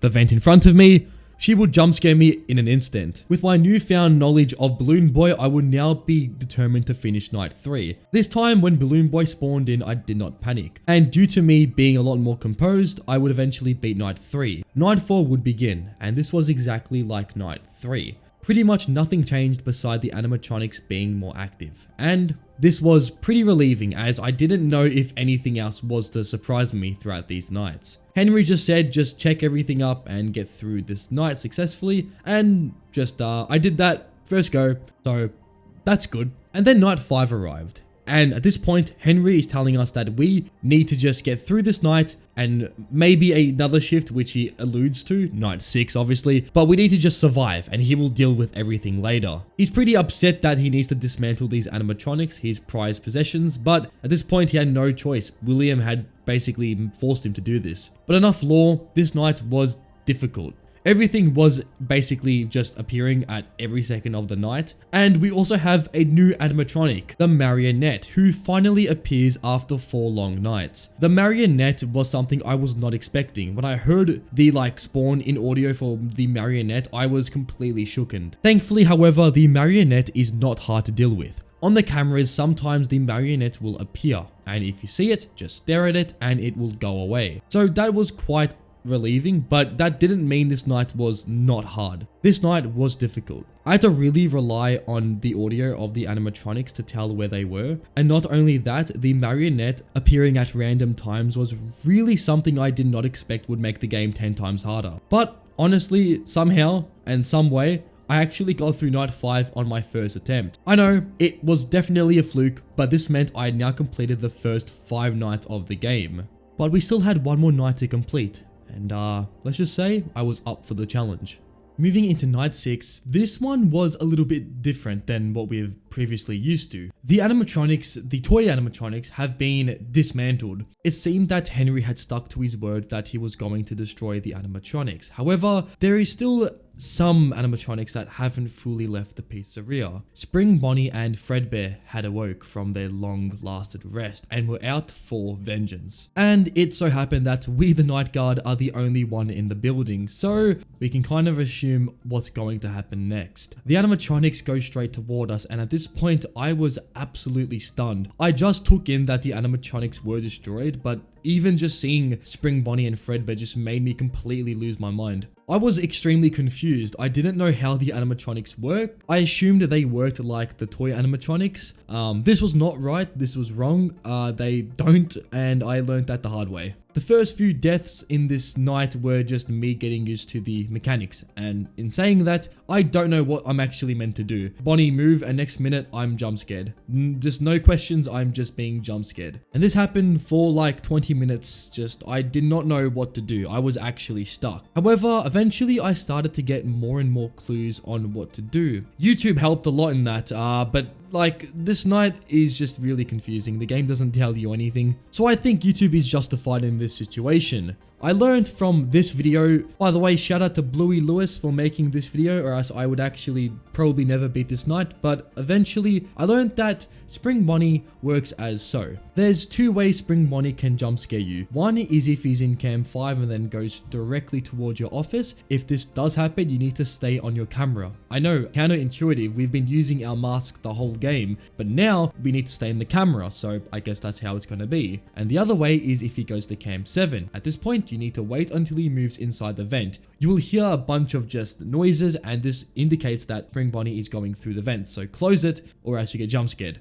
And for Fredbear, there's just one way he can jump scare you. If you remember Toy Bonnie and how he worked, essentially in our left vent, if we hear like some sort of like winding sound, this means that Fredbear is just about to attack us, so slap on the mask and you should be all good to go. That's it for the animatronics. However, I did not mention another thing that can happen. Randomly throughout this night, the power can just start to just flicker. If this does happen, a camera is being attacked by one of the animatronics. So we need to go on the cameras, find out which camera is being attacked, then go on the green panel and electrocute whichever fuse box is being attacked, which will startle the animatronic, leading them not to attack the fuse box. This night is actually very easy. Once you learn all the mechanics, the night itself isn't that hard. That's the thing, you need to know the mechanics, and if I didn't, let's say, look up on YouTube what I was doing, I may have been stuck for a lot longer. But eventually, this night would easily be completed, although there were a few hiccups here and there, mostly me just being stupid, but this night went by pretty easily. And after the completion of this night, that's it for the game. We have completed Fazbear Storage Entertainment, which is a fantastic FNAF 2 remake and is honestly one of my favorite FNAF fan games ever. This was an absolute blast to play. And just a bonus, we also get some cool character screenshots of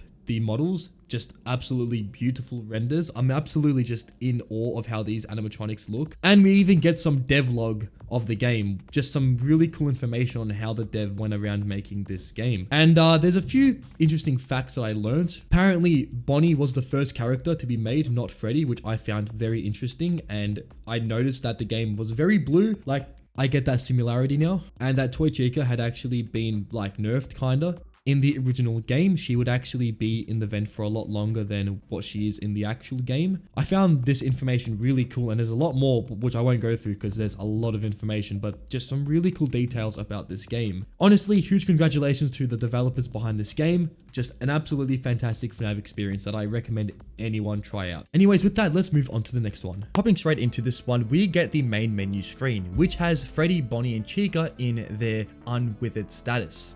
Now, I have to say, I really like the unwithered versions of the withered animatronics. I think the reason why is because they look so uncanny that I really just, it feels off. And these animatronics here showcase that brilliantly. I mean, looking at these things, they look lifeless and it gives me that vibe that shit's gonna get real. So with that, we press new game and already we see the help wanted poster saying basically security guard worked a night shift. You guys know how it is. So moving straight into night 1 and we see the office, which looks very similar to FNAF 2's office. However, there's a key detail that's different, and that is it's grey. Instead of that industrial look, you get a more FNAF 1 familiarity where it's more grey in terms of the color tones. I don't mind this change. I know why it's there. It's because they want to keep it FNAF 1-ish, but I think it looks pretty cool. With that, you also get a new poster on the left side of the pizzeria with the unwithered animatronics, and yeah, they look pretty cool. That's all I got to say. We get a call from Prone Guy who gives us a quick rundown, basically just telling us if anything enters the room, we have to use the reboot system. And beside that, that's pretty much it. He just goes on about some stuff about if anyone enters the pizzeria, stuff like that. You know, the average Phone Guy experience. But with that, we hop into the camera system, and this is where you see a noticeable difference between this and FNAF 2. Now, it has the FNAF 1 feel, like it looks similar to FNAF 1, but it's also expanded upon. There's different rooms now. You've got a vent system on the bottom left, which connects the main middle area to the office, and areas like Pirates Cove and Pass and Service have been moved around to these new locations. I personally really like when this type of stuff happens. Like, this could have been what FNAF 2 was in its early stages, but we would never know because Scott has yet to release any pre-concept art of FNAF 2. But yeah, overall a very drastic difference between FNAF 2. But the main area where this game differs is the gameplay, and I think that's where this game really just puts on a new level compared to FNAF 2. So the first animatronic we have for night 1 is Bonnie, and how Bonnie works is basically eventually Bonnie will make his way toward your room. If Bonnie gets into the office, you will have a little bit of time to go ahead and reboot the system on the camera. For some reason, if you do this, then Bonnie goes away. I don't know why, but he makes a really big noise, like you can hear something getting pulled and then he leaves.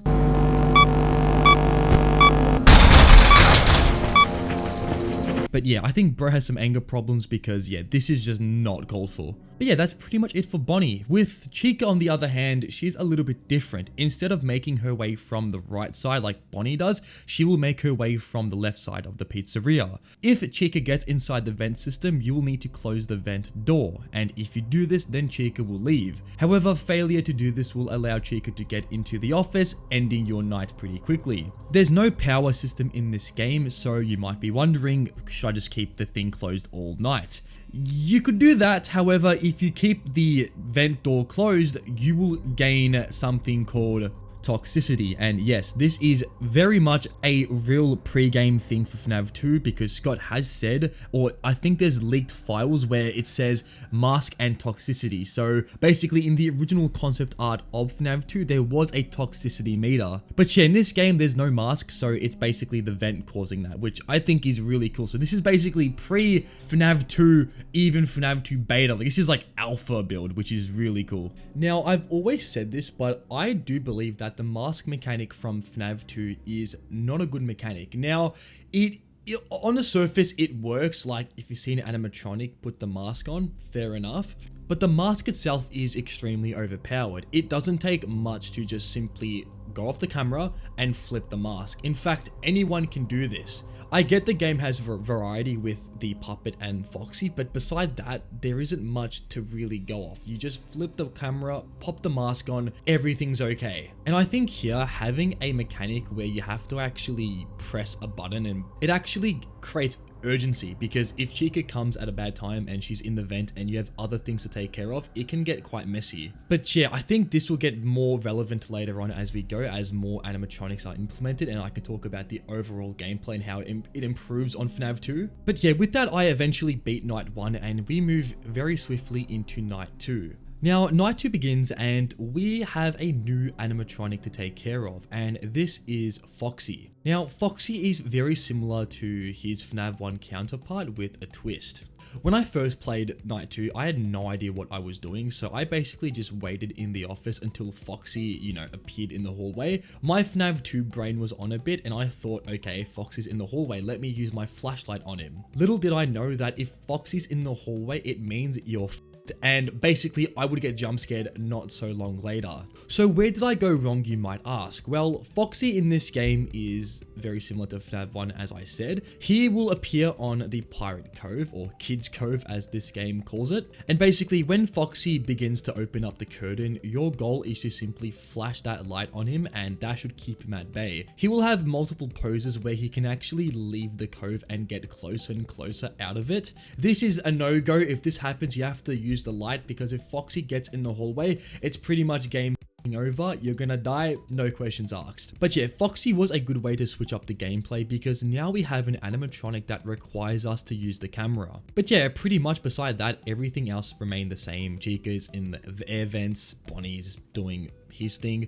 I also really like Chica's air vent pose. I mean, look at this here. She looks honestly more terrifying than the withered version. I don't know why. I hate when they look uncanny, and this game does that really well. But yeah, with that, nothing else more to say. Night 2 was a lot easier than I expected with knowing how Foxy worked, and we got through it pretty quickly. After this, we got a new story snippet of this 8-bit level. Basically, what happens here is the two security guards are talking about the foul smell they can, you know, smell from the animatronics.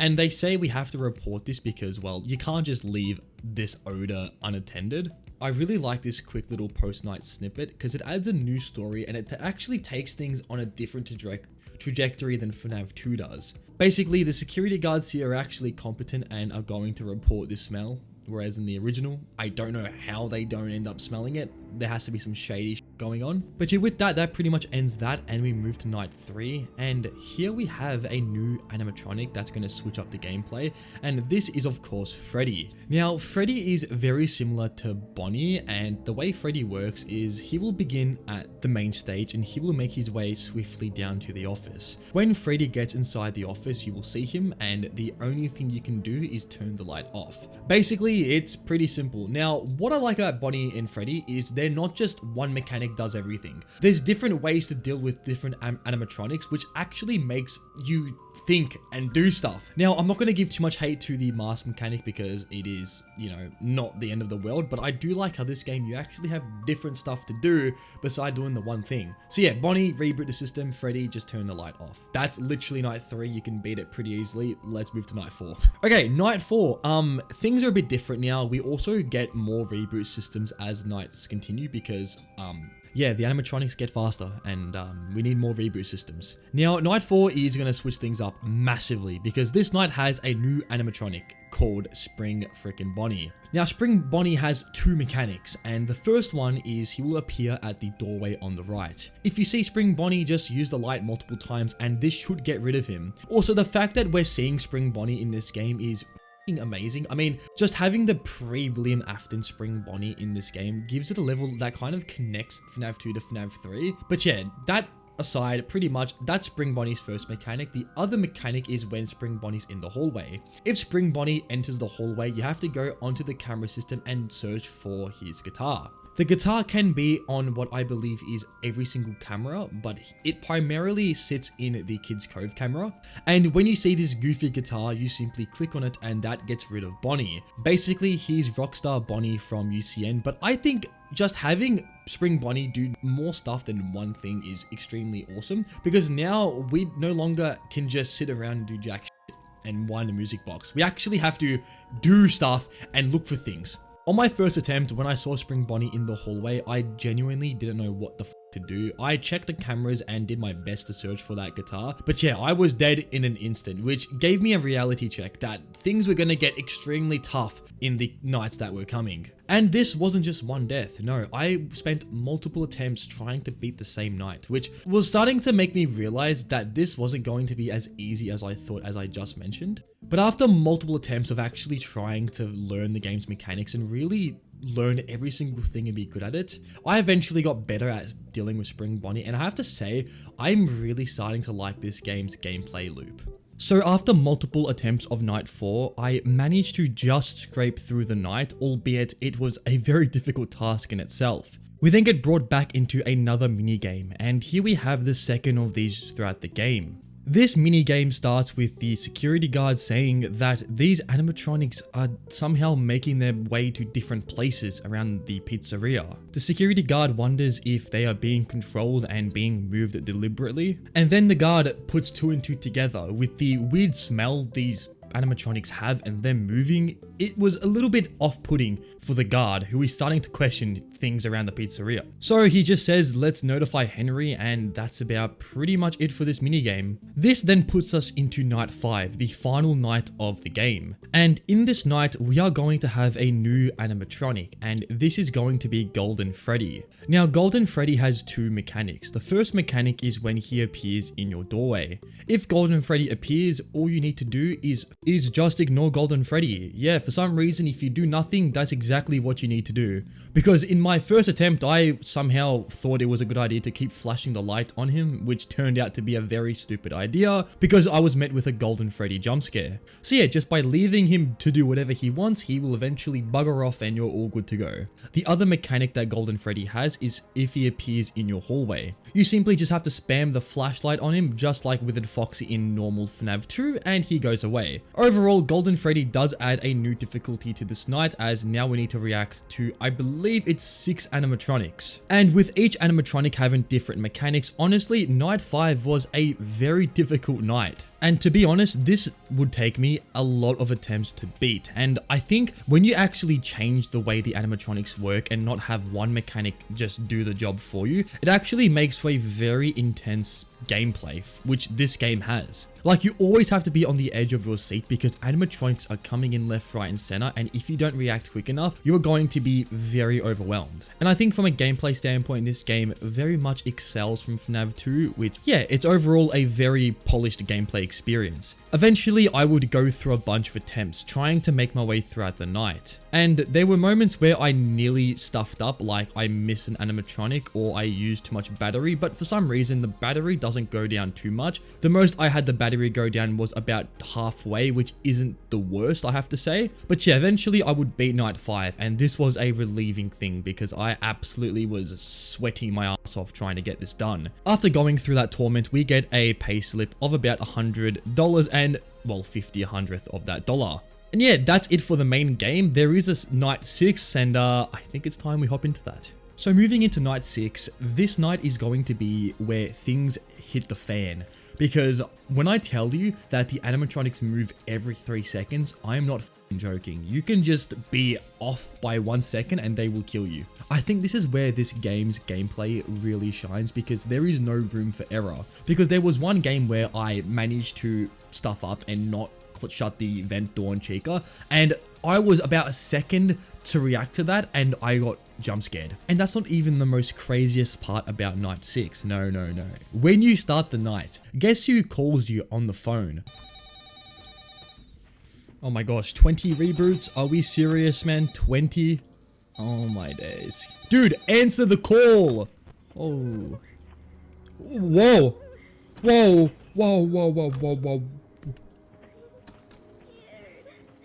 Oh. Dude, this is not... Oh my god.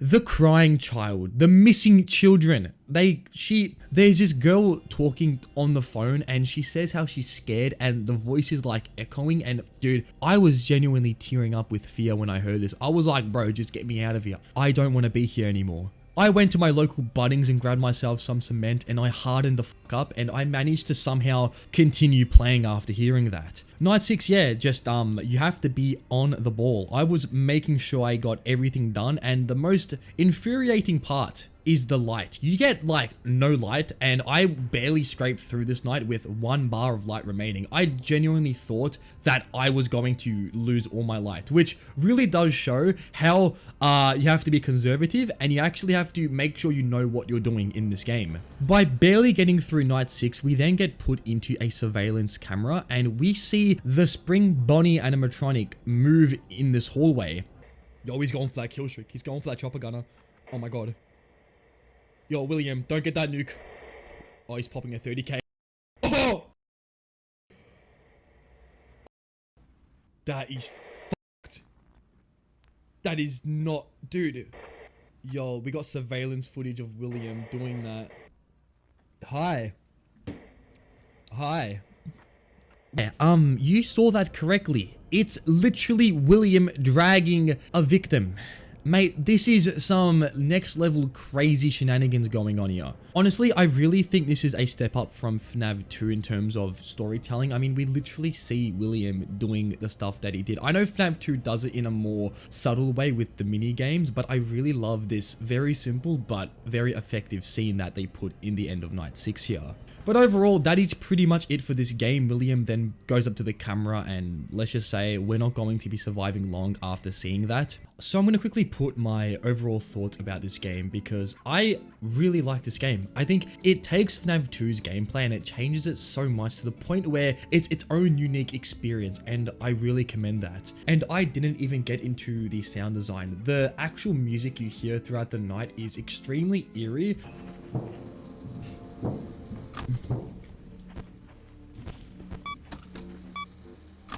Like I'm getting a VHS like feel when I hear that music, and that just overall makes this game so much more enjoyable to play. I think there's some areas for improvement. I do think the story as a whole is very, well, it's not as in-depth as you would like, but that's FNAF. We're kind of used to that. Just kind of loose snippets here and there. But I think the end part with William Afton really gives this game a whole level of holy moly, what just happened.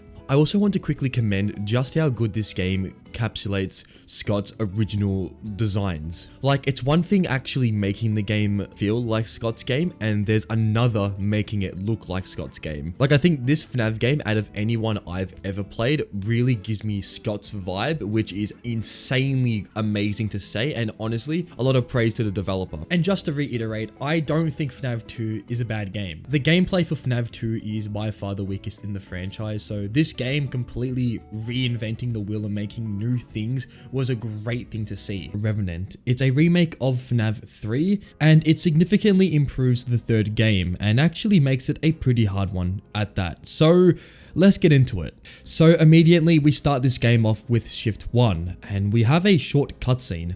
This cutscene doesn't show much. All it really shows is a room that seems to be like a classroom. I'm not too sure what it's even meant to be, but then again, FNAF lore itself makes no sense, so yeah. And we get into the actual game, and immediately the atmosphere just has this eerie and haunting vibe to it. Fazbear Frights really is a location that is not really utilized in the FNAF series as well as it could have. Here we get to see a totally just raw and just eerie atmosphere that is unlike anything I've seen in the FNAF franchise. The game itself is a lot like FNAF 3.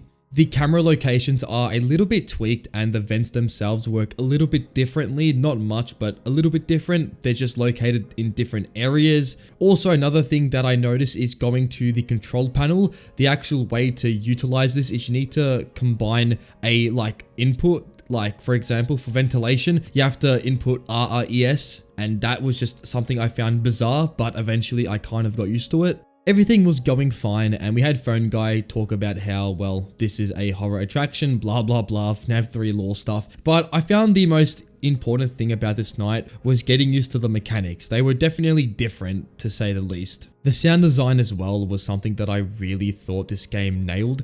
Like, the ambience itself already just had me scared. So yeah, we finished night 1, and well, there wasn't really any threat. Springtrap, you know, spoiler, didn't attack us on night 1, just like the original FNAF game, but night 2 is where things would change, and it would introduce us to the Revenant, also known as Springtrap.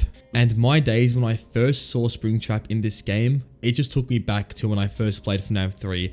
The same horror, the same awe I had in that game was replicated here, and that is something that I think, I can't even understand how I still have that same reaction to it, but it was awesome to see Springtrap in this whole new take. And then I heard the vents, and when I heard the vents, I knew something was wrong. And like the original FNAF game, I checked my vents, and I was a bit confused because the new mechanics were a little bit rusty to me, and I failed to close it. And if you know what happens when you fail to close the vents, well, it's not good, because at that point, I start to hear some breathing, and it was really making me just unnerved. And then I turned my camera down and I got jump scared, and it was the most intense jump scare I've ever had in a while. Like, this one actually took me off guard. It was terrifying. I was screaming. I didn't actually track the audio of me screaming, but I can let you know right now, I was in absolute shock. Like, it was night 2, 1 AM, and already the game threw a curveball and I was just in for a ride. I was getting used to how Springtrap acted, and let's just say this attempt went a lot better. I actually completed the night. Something I did pick up was the phantom animatronics, which at first I didn't know how they acted, but they are essentially the same from the original, but they just kind of look different. Like, this is how they are looking in this game. Pretty much they look like burnt just things. So yeah, pretty terrifying stuff. We complete night 3 and get this really cool 6 AM animation, and at this point it's about time to head into night 4, where again it was essentially the same thing. We just had to keep track of Springtrap, and finding Springtrap was the hard part, because in this game he's essentially just a stealth god.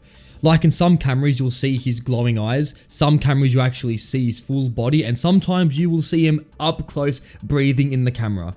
Like, he is very unpredictable, which makes him just so much more effective in this game. I was also sparingly using the control panel, not spamming it, but using it when I needed to. Like, if I had to do ventilation, I would go straight toward the control panel.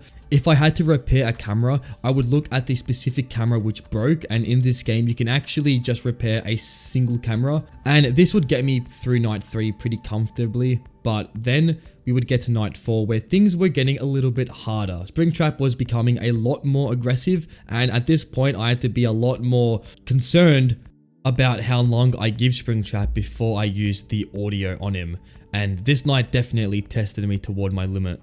By keeping track of Springtrap on the cameras, I learned that using Cam 7 was a very powerful tool in this game, because for some reason on Cam 7 specifically, he always used the vent to his left.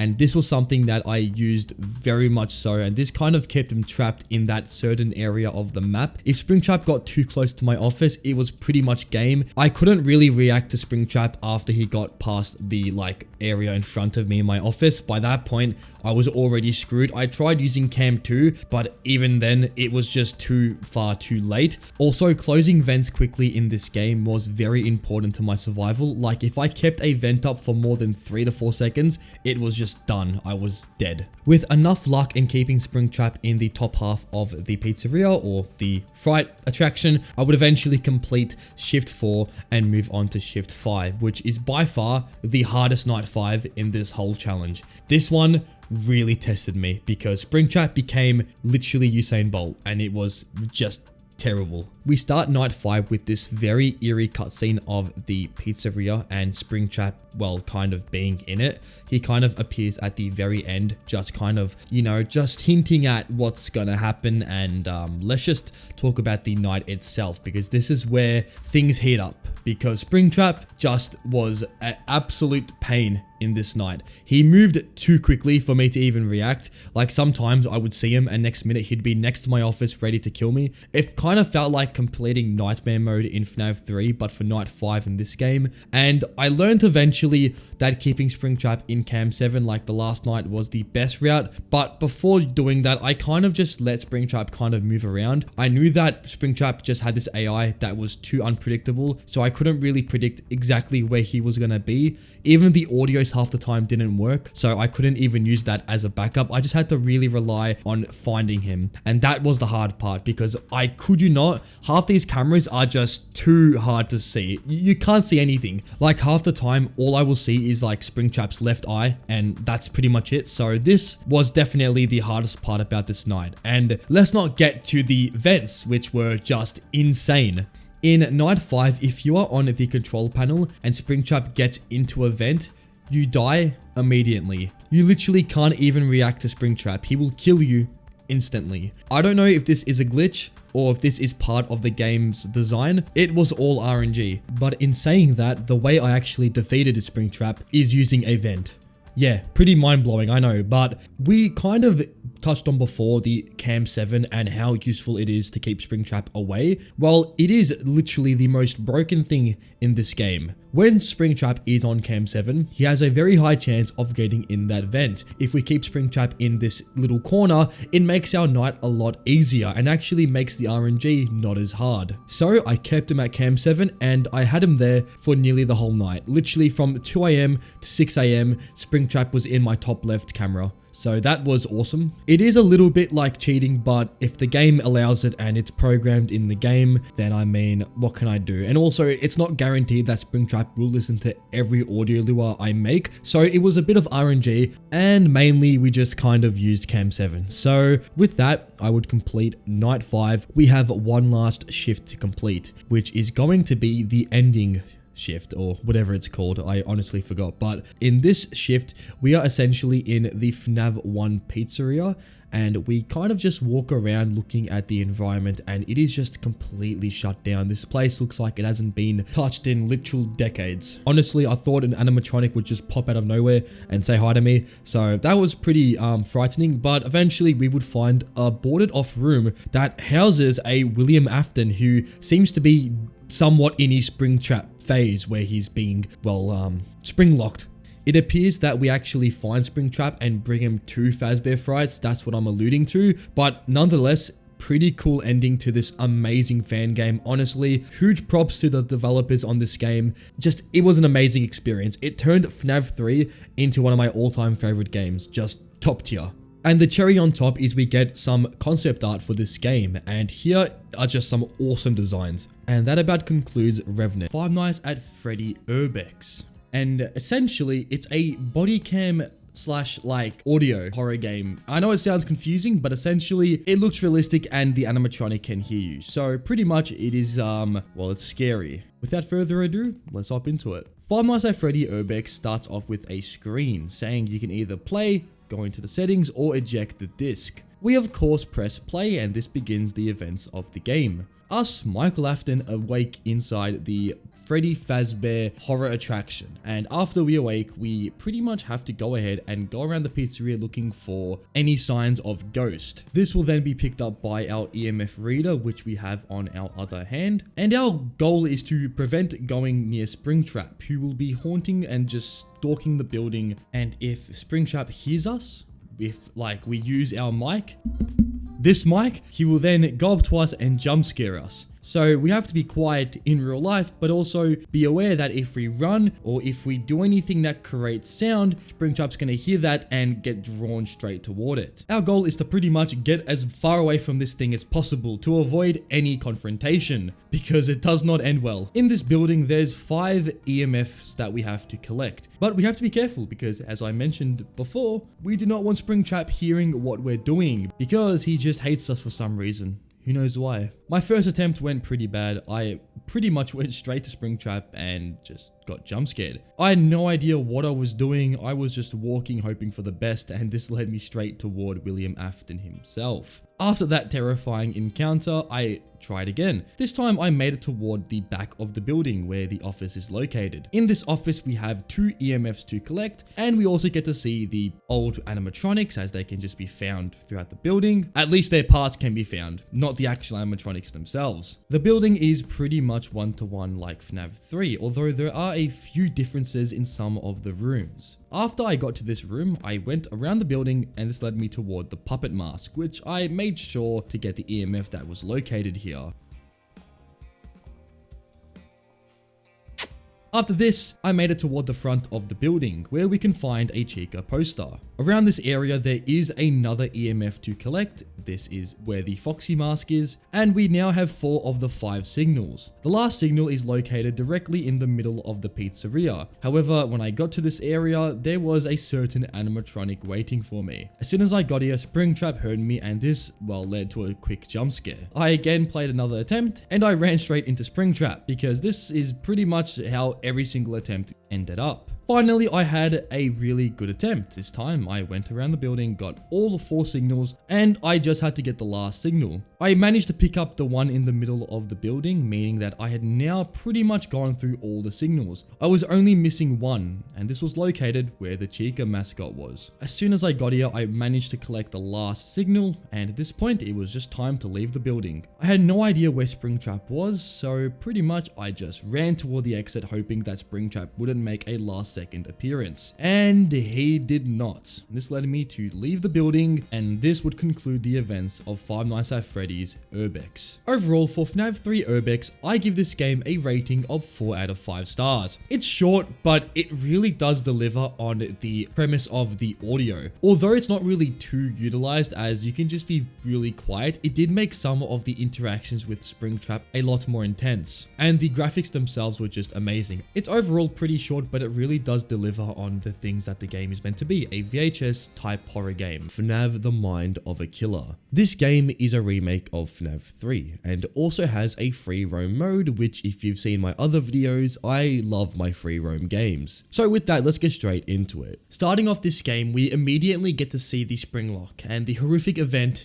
that had William being turned into an animatronic. We start this game in our car, and we seem to be tasked with being the night guard at the Fazbear Frights attraction. So we park our car and get out of the vehicle. And at this point, we have one objective: to get straight into the building. However, I took some time to kind of just, look at my surroundings because I felt something was off. And that feeling ended up being right, as Springtrap can be found just off in the distance, just standing there, stalking us even before we enter the attraction. So already, I'm feeling unnerved. But anyways, we enter the building and we get to see what seems to be a tape of a instruction manual for the security guard. It pretty much goes through what the rules are of the building, pretty much what we need to do, and gives us a little security protocol on everything to look out for. For some reason, we also can throw like these paper balls around, so not really sure why, but I guess that's a cool detail. And also look at the quality of these Freddy Fazbear heads. They look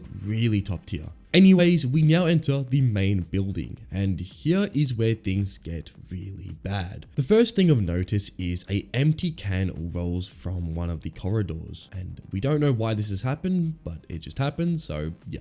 Furthermore, as we are walking, we stumble across what seems to be Springtrap just laying there on the ground, and we go up to this thing and decide, hey, what if I grab my finger and press on its nose? Not really the smartest idea, I must say. If I saw something that looked remotely close to this, I am getting out of the building and calling the police. But nonetheless, we put our hand up against Springtrap's nose and it activates. It says it's me, and instead of killing us, decides to leave us alone. I don't know why the thing didn't kill us there, but it just leaves us alone, and we decide, let's continue on with our task. If I saw this again, the police are being called. But anyways, we continue walking, and eventually we stumble across our office. As we get toward the office chair, we have the option to play in the free roam mode or the classic office mode. Obviously, I picked the free roam mode, and this begins the night, and immediately the phone call begins to ring. So this phone call is pretty much the exact same as FNAF 3's phone call from the first night, but this time, unlike the first game, a animatronic decides to appear straight away, because literally in the first 30 seconds of this game, Springtrap decides to go straight toward the office and not just walk, he's running at full speed. So obviously this took me off guard and caused me to scream a lot, but like, why is he already running at 12:30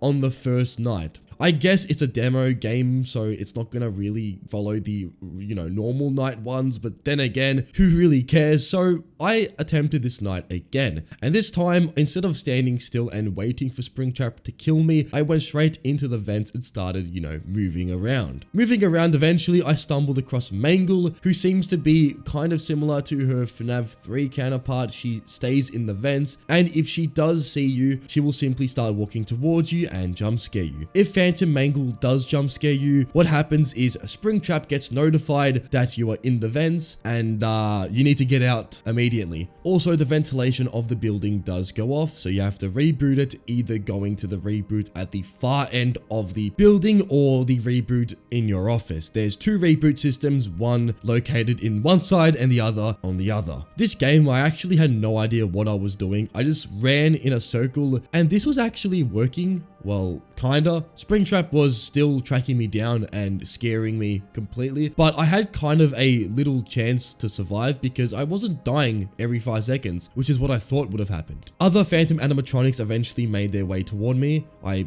got a Phantom Foxy somewhere during the night, and he is pretty simple. He kind of just does a quick little run through the building, and if you get, caught in the run, you get jump scared. And again, if you get jump scared, Springtrap is notified where you are. Phantom Chica just appeared out of nowhere and just kind of floated around me. Freddy is honestly something I don't even understand. He just literally appeared and jump scared me out of nowhere, so that's fun. Balloon Boy just sits where the door frames are and just kind of blocks your path, being the absolute unit that he is. And Phantom Puppet just, well, it moves, and if you get caught, you get jump scared. I was actually getting quite far into the night, and surprisingly, it was actually not as hard as you would think. If you just run around just headlessly, you eventually can just tank the ventilation jump scares because Springtrap is actually kind of slow in the vents. In the actual building itself, he's quite fast, he runs at you very quickly, but in the vents he becomes quite slow, which is why I stayed in the vents throughout the night. Occasionally I had to get out of the vents to reboot my ventilation, but majority of the night was spent in the vents, and I actually was getting quite close to finishing the night on my second attempt. And actually, I was getting really close, and I actually thought I could beat this night on my second attempt. Also, another thing I forgot to mention is Springtrap has voice lines in this game. He actually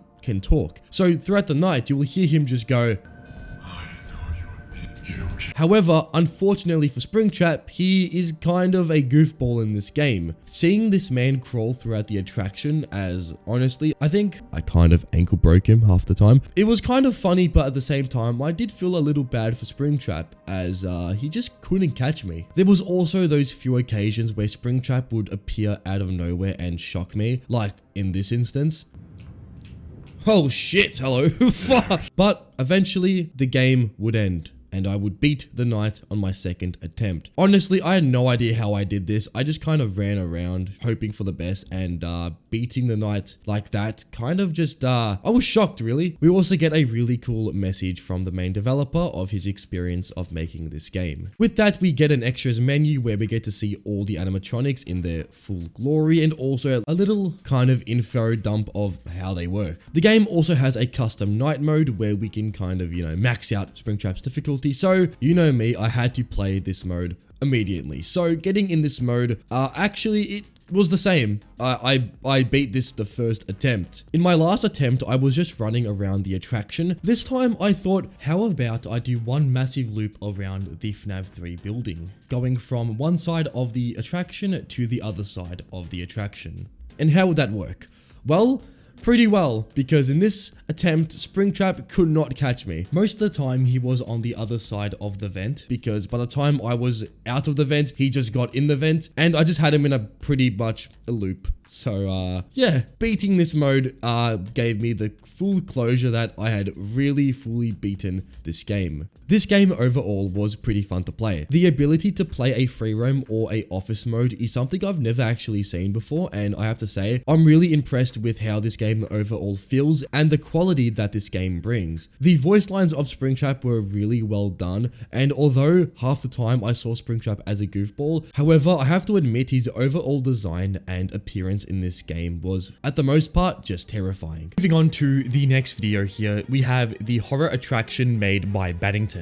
Now, I'm pretty sure most of you have probably seen this video as it's quite a popular series. However, I really want to cover this as it's one of my favorite VHS tapes that have been made for the FNAF space. So with that all said, let's hop straight into the video. Enjoy. This video starts with the advertisement saying how there's a new Fazbear Fright attraction that's around. And with that, we, the main character, go on this ride. And already just seeing the quality of the video, like this looks real. If you told me that this was real life, I would possibly believe you, which is insane.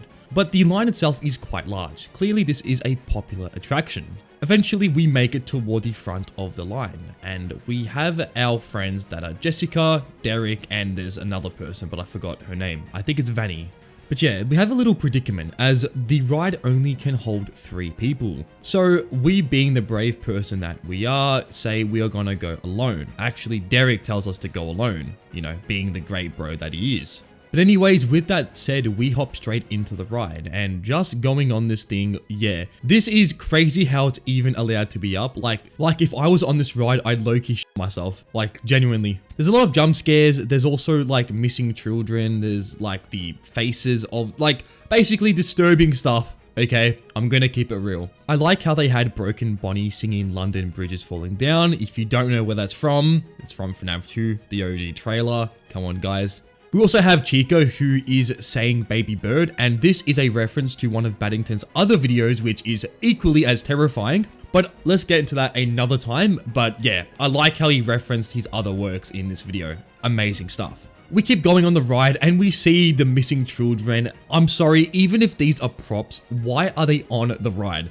Like, because these might be props, they might not be props. We don't know. You know what I mean? Anyways, that all leads us to the 1987 portion of the ride, which has the toy animatronics. These things look just decrepit. I mean, have a look at these things. They are broken. You can see inside the endos, yeah, they look really roughed up. Yeah, they look really freaky. Oh, she freaky. She the freakiest. But all of a sudden the ride stops working and the yellow light turns on. The phone dude is saying that this is possibly an error. It may be even a false alarm, so whoever's on the ride remain in your seats. So we do that. We wait the whole 8 minutes for this ride to go back on. However, George, the main character, is starting to wish that he begged Vanny to come with him, as he's possibly starting to be a little bit freaked out of this error. But I'm telling you, this is the least of his worries, as well as the ride will eventually resume. He goes into another section of the ride. George makes his way to the final section of the ride where the spring trap is, well, found. Then the ride goes left and goes down a weird like drop. So he goes, what is this? And as soon as he realizes, he goes straight down the hole. This then leads him straight back to the beginning of the ride. I can't lie, this is one of my biggest fears for some reason, having the ride or being trapped on a ride. I don't know why, but just being put on a ride multiple times in one go is a really crazy thought to think of. Because there was one time I was at a theme park, and I'm going to get into some story time here, and I was on a ride, and when I completed the ride, and this ride, by the way, was insane. It goes like upside down and everything. It's a pretty hectic ride. But after the ride, everyone's chair disengaged beside my one. I was just trapped there. And honestly, I was gonna go on another ride if it hadn't been for the guy double checking, which he was meant to do. And I remember having someone like point to me and say like, I'm a fucking loser or something. I don't know, but yeah, trust me, going on a ride twice, it's not fun. Well, maybe for some people. Anyways, George is on the ride again, and this time everything seems the same. Nothing is right now out of the ordinary. George is a little confused how the ride is operating twice, and he's starting to think that this ride is a little bit weird. What's even stranger is the exact same spot we broke down before, we broke down again in. And George is a little bit, well, confused. However, he remains in his seating. And then the ride continues and we see the spring trap. Wait, it's not there this time. Well, guys, I think I know what's going on here. Something is moving and causing some, well, malfunctions to occur. Anyways, George goes down the slope again and he is magically teleported to the beginning of the ride for a third time. George is starting to freak out. I mean, he's been on the same ride now 3 times, and something is clearly up. And the animatronics are starting to go through different voice lines, and clearly this isn't part of the main ride. This is some like DLC shit. But as George is going through this third time, a weird puppet can be seen, telling George to turn back, and it's not too late. However, the ride continues, and George is placed right back to the spot he broke down those past 2 attempts. As the trolley stops, we see what appears to be a rabbit. The rabbit appears to go inside this room, and that's pretty much all we see of it. And immediately George gets out of the trolley and goes straight toward this room. George is able to open up the door. However, as he goes into the room, he appears to be placed right back at the beginning of the ride. Right now, George is extremely pissed off. He doesn't know if this is a really cruel prank placed upon him, or if this is something a lot more darker. What the hell? Get me off the ride! It's not funny anymore! It's not funny anymore! However, on this fourth ride, the trolley stops again at the exact same spot. George gets out of the trolley and places the camera down. He then starts contemplating the chances that this is perhaps a dream. He has been drinking this night, and maybe all those drinks have finally caught up to him. And he stands there complexed and completely dazed, and honestly, it's a really grim situation to be in. As George is just staring off into the absolute abyss, he starts singing London Bridge is Falling Down, and if we look at the time code, it appears about 20 minutes have passed. However, as George is just staring off, he somehow catches the bunny staring back at him. And as George makes eye contact with the bunny then completely retreats into this locked off room. George is not f***ing around. He goes straight toward this room, and then we see the room for the first time. It is like a backstage room with all these like endoskeletons just placed across the room, and there's another door that leads to another place. However, as George goes into this second room, he is then transported straight back to the beginning of the ride. Now George is extremely pissed off. He starts begging and breaking animatronic endoskeletons. He creates an absolute frenzy, and I can't lie, this is the most valid crash out of 2026 if you ask me. However, George gets straight back onto the ride and eventually makes it back to the iconic spot. George begins to try and push the trolley with his bare hands, and this seems to make him very exhausted. For some reason, this time around, the lights of the place turn off, and George is forced to use his, well, night vision mode on his camera. Pretty handy if you don't say. He then makes out that the door that was locked before is opened again. And as George enters this room, he finds the bunny, this time trying to open the second door. And as George goes toward the bunny, it then falls backward, revealing an endoskeleton placed on its head. George is very confused, thinking, what are all these endoskeletons doing in this attraction? He hadn't actually noticed that there was a back room in this place. As George goes across, he then starts saying how he doesn't want these endoskeletons moving. I think this is a reference to Security Breach, and if you don't know in that game, if you don't look toward endoskeletons, they run toward you. Pretty terrifying stuff. But as George goes and continues to adventure this part of the, well, attraction, he finds some yellow and black tape. Clearly, whoever is operating this place doesn't want anyone inside this room. However, George, desperate for a way out, ignores this tape and proceeds into this boarded off room. We then get a classic FNAF 1 like checkerboard look, which is very nostalgic, and the place is described by George as absolutely freezing. George bravely walks toward this mist, and eventually he finds a door. In front of the door, it says Springtrap, and honestly, if I saw this, I know we don't have a way out and this might be the only way we can go, but f that, I'm not doing it. George, being more persistent than ever, decides to walk through this way, and eventually that door, which was closed before, opens. We then hear Vanessa finally speaking to George. George is very skeptical of this voice, as at first it may have been Vanessa, however the voice distorts and eventually becomes very hostile.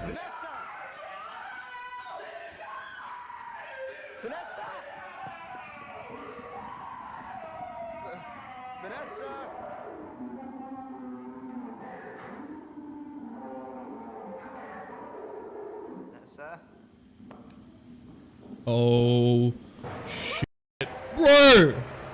What the fuck? Oh,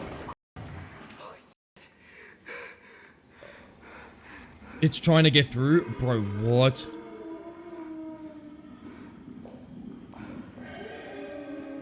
Birthing noises. Oh, you have to be kidding me. It's giving birth to Springtrap. All in all, George barely escapes this predicament, with the massive Freddy Fazbear head nearly engulfing him whole. And then in a terrifying manner, the subtitles say giving birth sounds, and then Springtrap is formed out of this Freddy Fazbear head. Now it's time to leg it, as George looks the other way and runs. However, the door to get out is shut, so basically George has to punch this door until it eventually breaks through. Conveniently, as George opens this door, the trolley, ends up going toward him. So he gets on the trolley and tries to escape. However, the Springtrap entity chases behind him. George barely manages to evade Springtrap's attack, and now it's time to get out of this, attraction. The ride moves on, all the way until it reaches that exact same drop. However, this time it doesn't go to the front of the ride. In fact, it goes toward the ending. George is finally free. Now he's able to escape this attraction. However, as George begins to exit, we hear some sounds, and then the bunny appears, starting to groan and move toward him. George is freaked out, and trying to get back into the attraction to find some safety, he ends up finding a grisly fate, as one of the carts goes all the way around and ends George's life. This is the end of this animation. Overall, a fantastic rendition of FNAF 3 made by Baddington. This is by far one of my favorite VHS videos, as it encapsulates a horror that I relate to very well with my experience at that theme park. But not only that, it gives this more ghostly feel to the FNAF 3, which I really love to see. And it's just a unique premise for a FNAF VHS tape in my opinion. This next game is called Five Nights at Freddy's Fears of the Mind. This game is terrifying, so let's just get straight into it. So we start this game off with a really terrifying cutscene of all the animatronics in our bedroom. Yes, they look absolutely disgustingly terrifying, so that's gonna be fun. And if you can't tell, yes, this is a FNAF 4 remake. Moving into the game, we have a little sketchbook which kind of gives us a little hint on what to expect. Us, the main character, Andrew Brown, has been kind of noticing some animatronics as of late. We've been writing these encounters down in our notebook. This kind of acts as the main tutorial, giving us a clue on how to deal with the oncoming animatronics. Also a pretty cool reference to Bonnie with what's the Wi-Fi password. I don't know, I just thought that was pretty cool. So we hop into the game and we see what seems to be a really secluded room. The red sky mixed with the very tall forest makes for a really terrifying but immersive environment. We also have a storage system, and how this works is throughout the bedroom there's going to be batteries. The placement of the batteries can vary. Some can be on your bed, some can be next to your TV, but anyways, there's batteries, and if we collect them we can put them into the chest. Wouldn't you know it, but Chica actually likes batteries and will actually go ahead and steal your batteries if you let her do so. How Chica works is that in the window in front of you, occasionally Chica may swing on by. Chica is very much like Foxy from FNAF 1, you just have to keep an eye on her. She has a set move pattern and will eventually get closer and closer to the window. So to deal with her, make sure you are constantly checking the window for her arrival. Also, I found that this animation is absolutely terrifying. When I first got this in game, I screamed a bit. And of course, if you let Chica go too close toward your bedroom, she will actually enter the bedroom and take your batteries. Pretty terrifying. Next is Bonnie. With Bonnie, on the right side of your bedroom, there's a door. This door leads to the hallway, and we get a really cool picture of, I guess, a bald dude. But nonetheless, Bonnie will eventually make his way toward this hallway. If you see Bonnie, you need to close the door and lock it. When I first encountered Bonnie, I kept dying to him because I didn't know you actually have to lock the door. I thought that you just had to close it, but you need to actually press the lock. And I'm not even gonna call these animatronics, they're just nightmare fuel, to be honest. So this thing is terrifying. If Bonnie does wander too close toward the door, you can actually hear his breathing. So it's pretty much like his FNAF 4 counterpart, just a little bit more terrifying in the overall design. And if you use your flashlight and Bonnie's there, obviously you get jump scared. Next is Freddy. How Freddy works is behind you on your bed, you will see a plushie. Eventually, if you let this plushie just move by itself, and this can happen if you are going around around the bedroom doing other activities, the plushie will eventually move. If you see the plushie's eyes begin to glow red, and if you see it right next to you, you need to use your flashlight on it. So pretty much like the Freddles from FNAF 4, but this time it's only one of them. And the other way Freddy can kill you is in your room there's a TV. Sometimes the TV can turn on randomly and display a picture of Fredbear, and if you don't turn this off fast enough, you will get jump scared. With all the mechanics out of the way, the first night went pretty rough. This took me a while to beat. The game is pretty weird because first of all, the animatronics don't actually become active until 3 AM. So you can pretty much just go AFK for the first 3 hours of the whole night and not even see an animatronic. But once 3 AM hits, the animatronics go into like search mode and they do not stop. Like, this felt more like a night 5 compared to a night 1, but nonetheless, this night went by pretty smoothly, in that it took me over 40 minutes, but eventually we did beat the night. Moving on to night 2, we actually get a option if we want to do the plush trap mode, and this is exactly like FNAF 4. It's the exact same, but plush trap is a little different. He looks a lot bigger and looks a lot more terrifying, and the room itself looks abandoned. It honestly feels like we're in a room we shouldn't be in, but I'm sure most of you know how this works. If you don't, basically you have to flash the plush trap when he's on the X in front of you. If you don't do this, then he jump scares you. I actually got this on my first go, and this allowed me to skip 2 hours in the next night, but this really wasn't that helpful as I was now in the thick of the night, as this night starts at 2 AM. So basically, as soon as I spawned, all the animatronics hunted me down and killed me within an instant. But as I said before, the animatronics are insane, so this wasn't the best. My tactic was pretty simple. I would start at Bonnie and then move to Chica and then move to Freddy. This gave me enough time to check on all the animatronics. However, sometimes I would literally get to Bonnie exactly before he's going to jump scare me. You can tell this as before Bonnie does jump scare you, there will be flickering lights, and just like the normal FNAF 4, if this happens, then you need to check on the animatronic as soon as possible. This night would eventually be beaten and we would move into night 3, the final night of the demo, or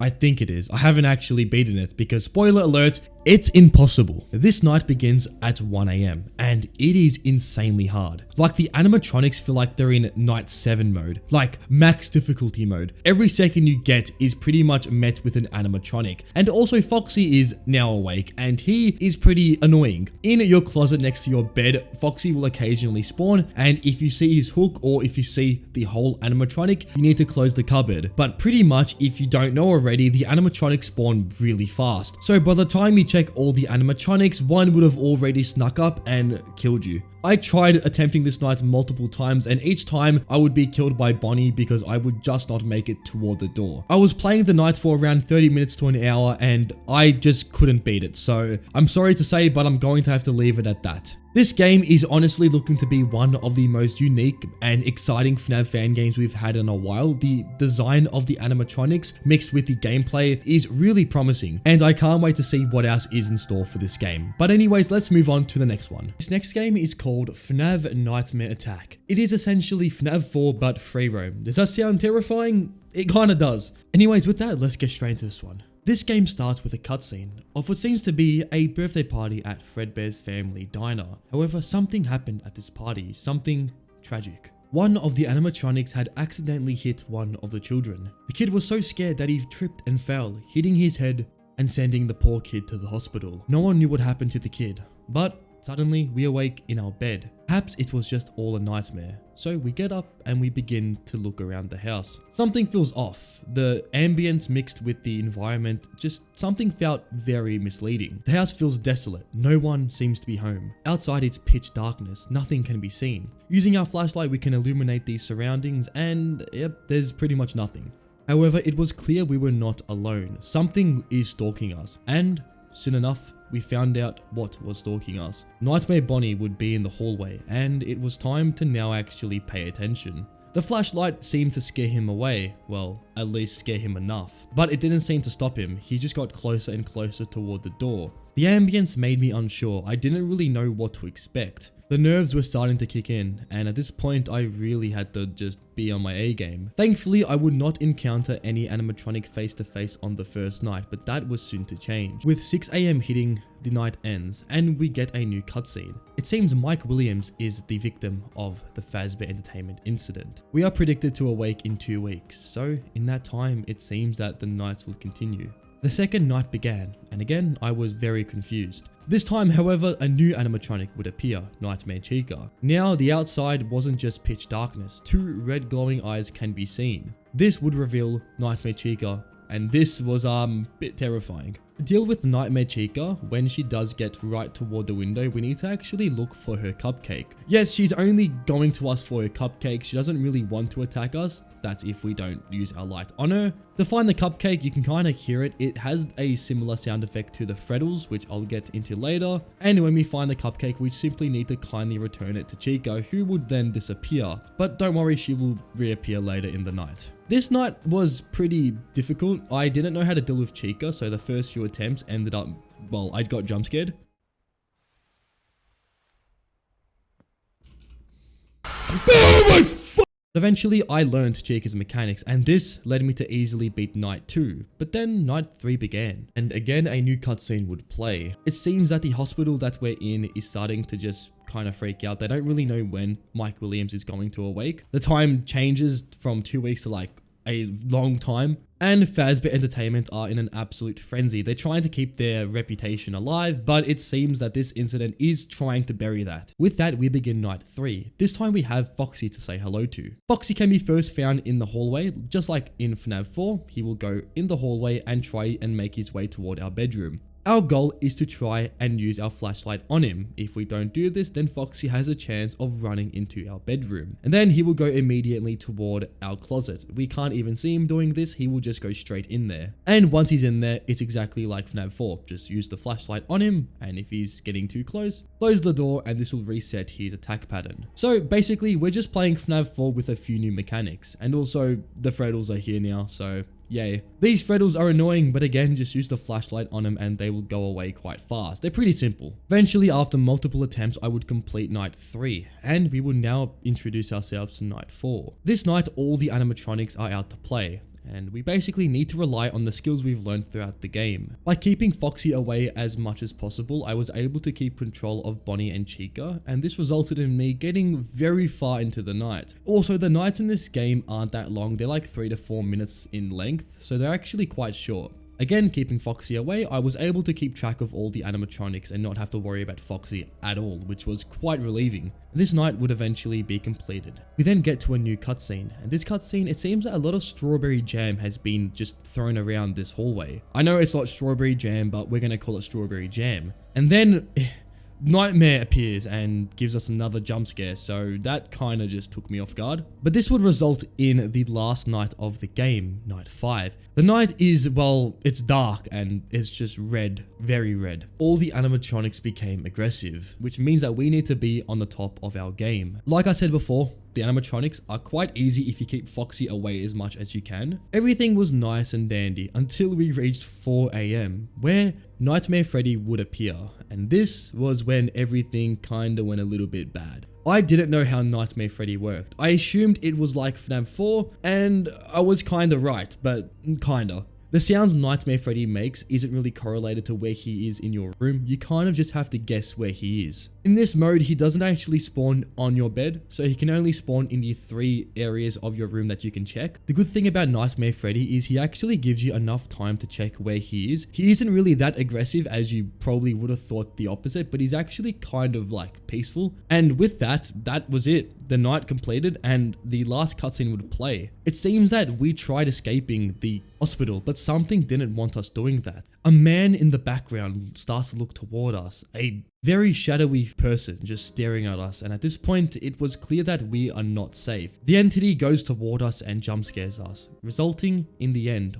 of our game. Well, that's about it for FNAF Nightmare Attack. Overall, a pretty nice FNAF 4 remake. It's pretty much FNAF 4, but you can just move around the room. So honestly, it's not the most innovative experience, but definitely one that I would recommend trying out. And there's also some development screenshots of the game, and I thought this was pretty cool. Anyways, with that, let's move on to the next game. Alright, moving on to our next video here. This one is called The TV Sang To Me, Nightmare Fredbear. Now, it's a shorter video, however, it still has that really raw and terrifying nature to it. So without further ado, let's hop straight into it. So the TV saying to me begins with a radio call. What is happening is there's a babysitter who is talking to a police officer explaining her current situation. She believes that someone is in the house with her and that the baby isn't safe. The dispatch officer is trying to understand where this woman is located, asking for the address. The woman is very distressed, asking if they could please just hurry toward her. The dispatch says that the officers are on her way, and the dispatch officer then says, could it be the owner of the house? The babysitter replies, no, I haven't seen them, but I can hear them moving around. She then adds on a very crucial piece of information. It could be an animal, I'm not sure. An animal, what would an animal be doing in a house? The dispatch officer asks the woman, how many children are you watching tonight? And she replies with just one, and that he's safe in his room behind me. The woman, being very distressed, starts to hear the sounds and they begin to go through the phone. The unit is on its way, ma'am. Everything will be okay. Just stay on the line with me, okay, hon? Are you hiding anywhere right now?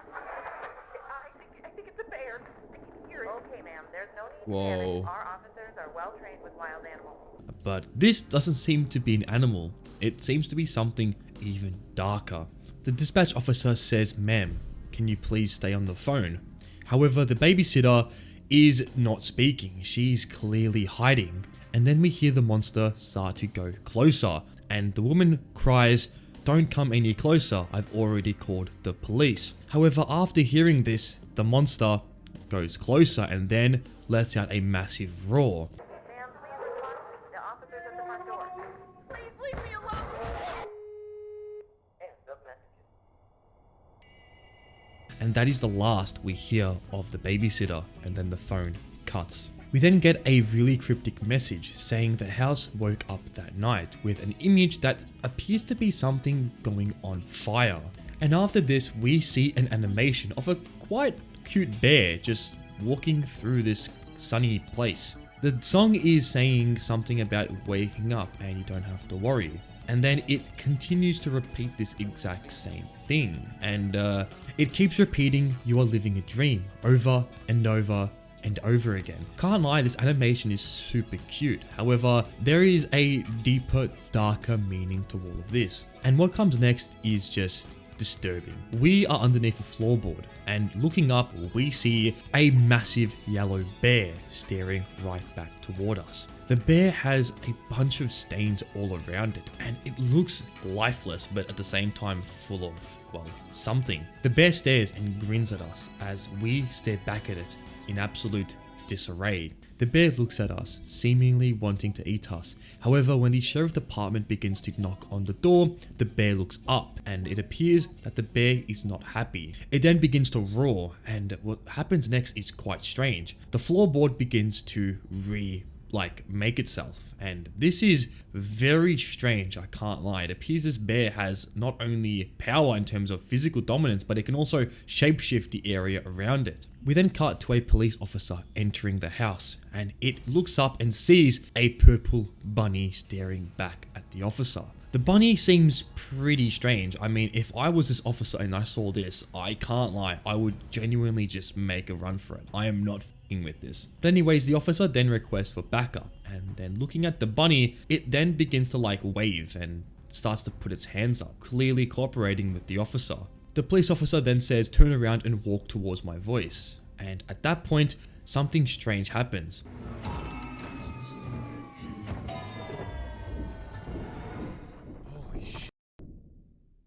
The bunny is then pulled up toward the attic, and in a distorted voice it says, he's making me. And then the video ends. I can't lie, this whole video was really something else. The visuals mixed with the story and the unsettling nature of this whole predicament is genuinely top tier. And when it comes to the visuals alone, I think this is by far the best I've seen in terms of the FNAF VHS horror space. I mean, these are genuinely breathtaking. And I can't wait to see where this VHS series goes next, as there's already other videos that this creator has made. So in another video, I may cover those, but for now, we shall see what comes next. But with that, let's move on to our next video. For the 2017 game, this is Baby's Nightmare Circus. Before getting into this game, I have something really, Really stupid to say.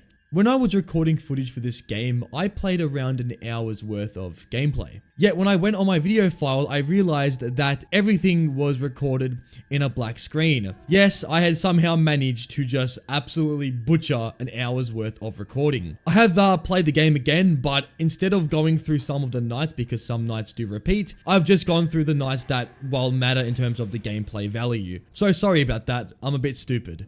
Well, let's hop straight into the game. This game has two sections. First of all are the mini games. We're gonna get started with the night sections. So these sections are pretty simple, but they are very confusing as you get later into the nights. The basic premise is there's 4 tents surrounding your area, and each tent houses a unique animatronic. The tent toward your left facing in front of you is, well, Circus Baby. Circus Baby is quite mellow. She doesn't really do much unless when she actually does something. If she moves toward you and you can see her very clearly, you need to get out of the tent immediately. If you don't do this, she will not hesitate. Your face is getting bitten straight off. The tent to our right is where the biddy bads are. These little things are quite cute, I must say. Actually, maybe not this one. Yeah, no, not this one. With the biddy bads, you simply have to shine your light on them. When you do this, they have a timer set into them, and when you use the flashlight, the timer resets.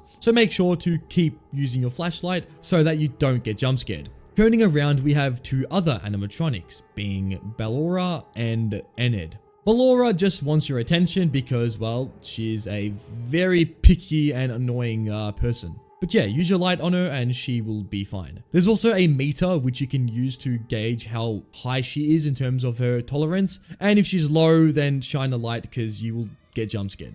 And then lastly is Enid. You simply have to wind his music box and you're all good to go. With all these animatronics out of the way, it's pretty simple. You go from one tent to the other tent to the other tent and to the other tent. And you keep recycling this until you get through the night. The thing that gets quite difficult is timing when you should go to each tent.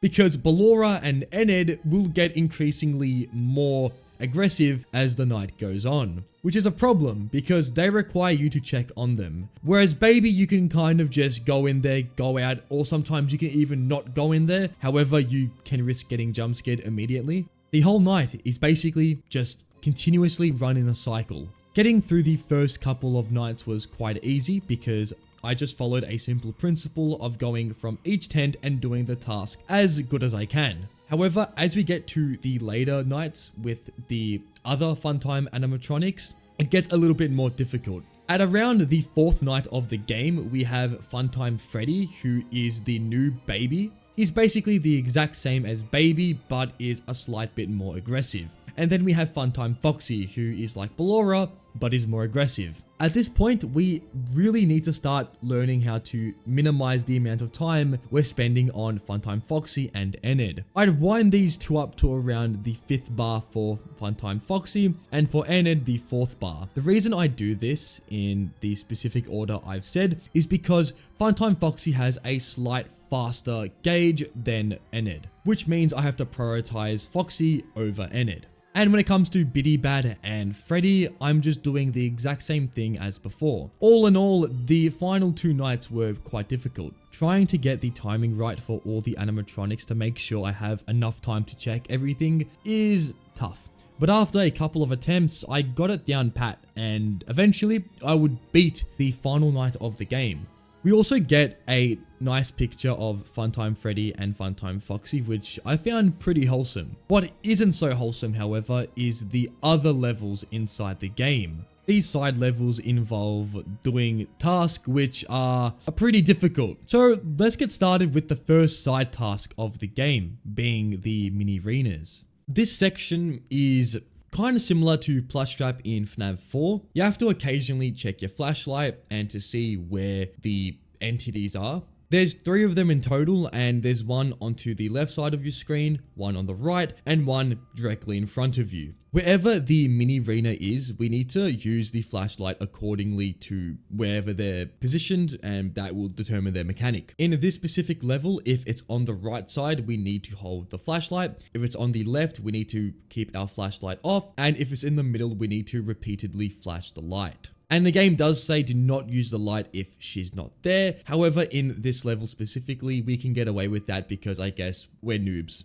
I don't know. This section is honestly pretty simple. I got through it on my first couple of attempts. When I did begin, I did get jump scared because I had no idea what I was doing. But eventually when I got the rhythm, things just, yeah, it was quite easy to be honest. The next level is pretty much the exact same as the level we currently played. And as I mentioned before, my footage did get corrupted because I'm a bit silly. So let's just skip this level and move straight into the bonnet one. Bonnet is very difficult because unlike the mini arenas with bonnet, if we use the flashlight and it's not there, we will get jump scared. Therefore, we cannot make any mistakes. We have to be spot on when we use our flashlight. The way I would determine if bonnet was there is hearing out for the audio cues it makes. Every time Nightmare Bonnet moves, you will hear some sort of noise. It sounds like running, but also like paper, like scrunching. Anyways, if you hear this, well, bonnet is in front of you, so you have to do one of three mechanics. The mechanics are, if it's on the left, you have to flash your light. If it's on the right, keep the light off. And if it's in the middle, you need to hold the light. Again, if you don't do this in that specific order, well, expect a jump scare. This section is difficult, but if you just listen for the audio cue and use the right mechanic when bonnet is in that position, I mean, there's not really much that can go wrong beside this terrifying, well, image of Nightmare Bonnet.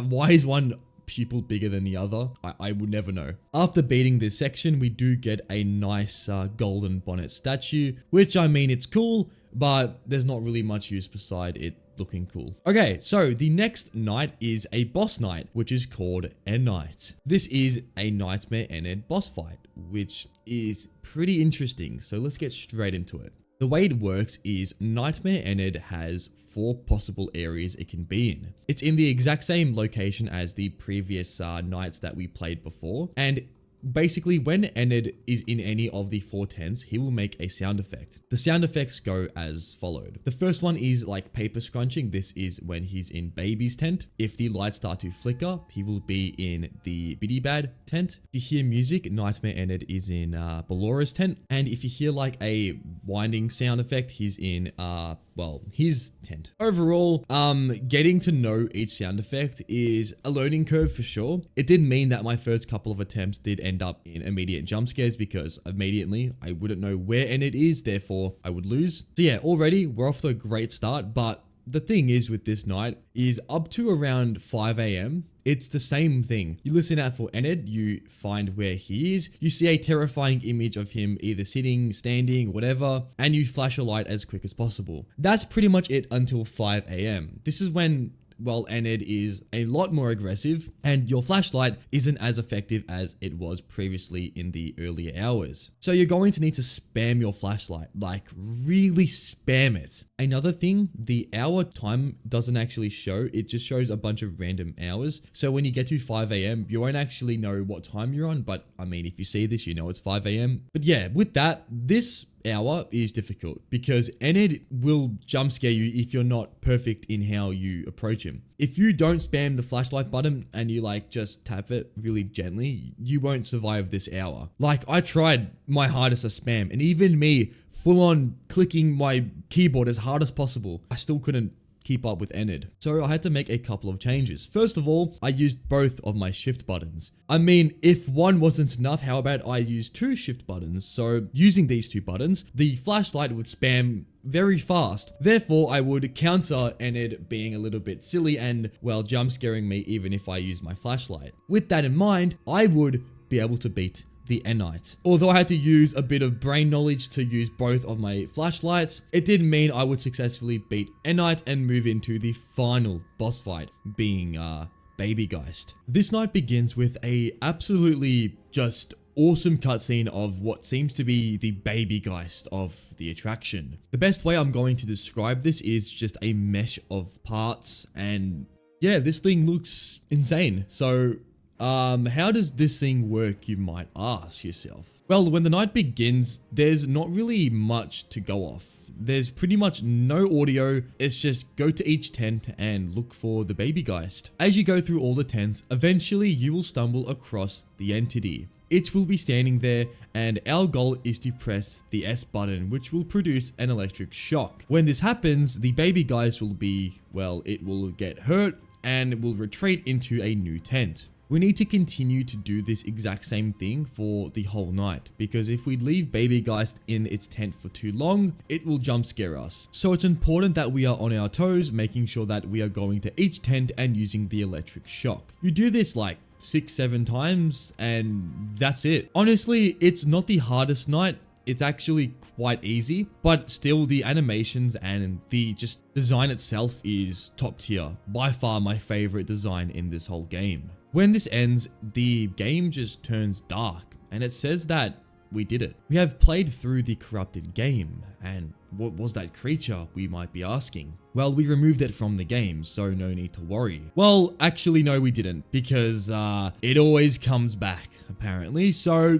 yeah, I guess there might be a sequel in the future, who knows? But yeah, with that we get the Baby Geist ending, and that pretty much wraps up Baby's Nightmare Circus. We get a look at the prize counter with all of the awards that we got throughout the nights. There are some missing ones, so there's definitely possibly more content in this game that I've actually missed in this video. I might get back to making a follow-up going through absolutely everything, but again, just like Pop goes, who knows? There's also some extras where we get to see the models, the jump scares, some behind the scene footage of them making the animatronics, and some unused material with this really cool Biddy Bad cutscene that was actually unused for the game. So without further ado, let's go straight into this video. The video begins with a quick advertisement of the Circus Baby world. This advertisement is very, I guess, eerie, as it has this 80s feel that honestly could be a real thing if you didn't know context of this game. Like, it looks very well made. And then after that we get a saying called "as above so below,"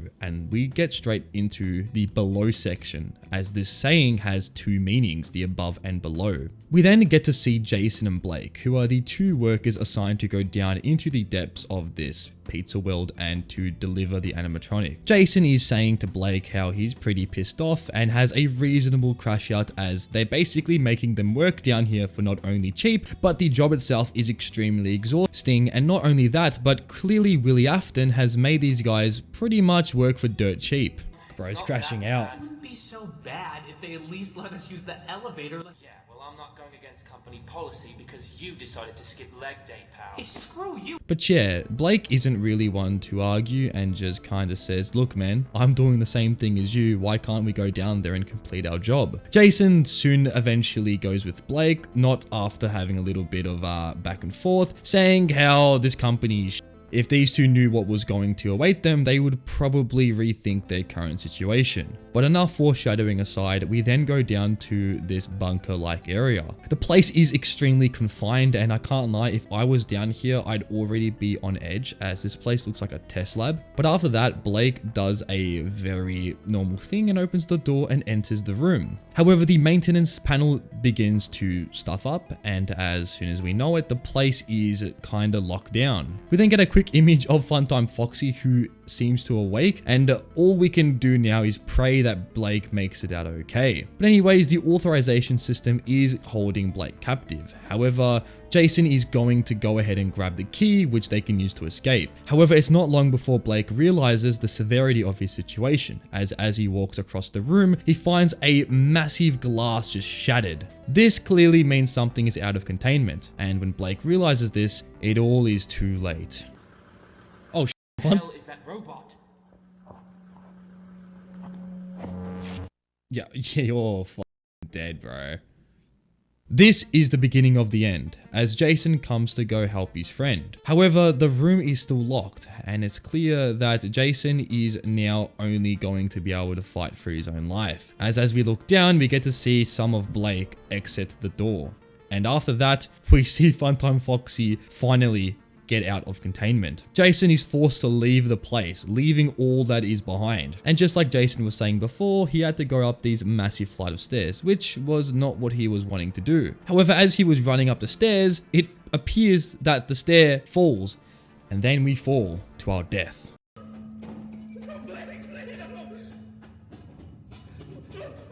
Yeah, those two flight of stairs don't look so bad now, bro.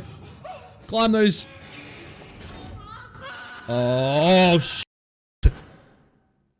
However, we hadn't died. For some reason, we managed to survive, clenching for our lives. And that is all we see of this first VHS tape as the thing cuts off. This is the beginning of a containment breach. The whole pizzeria is alerted of the complete removal of Funtime Foxy from its area.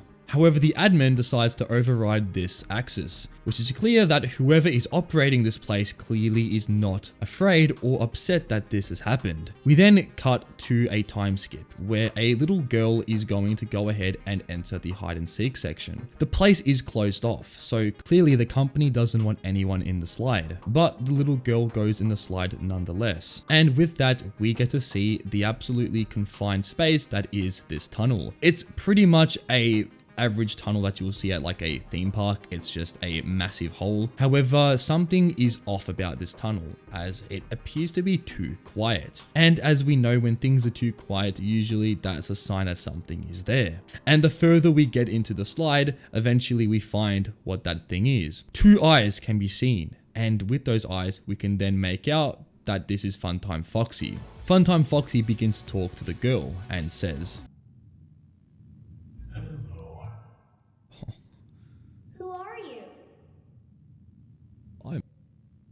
Oh, but I'm not a stranger.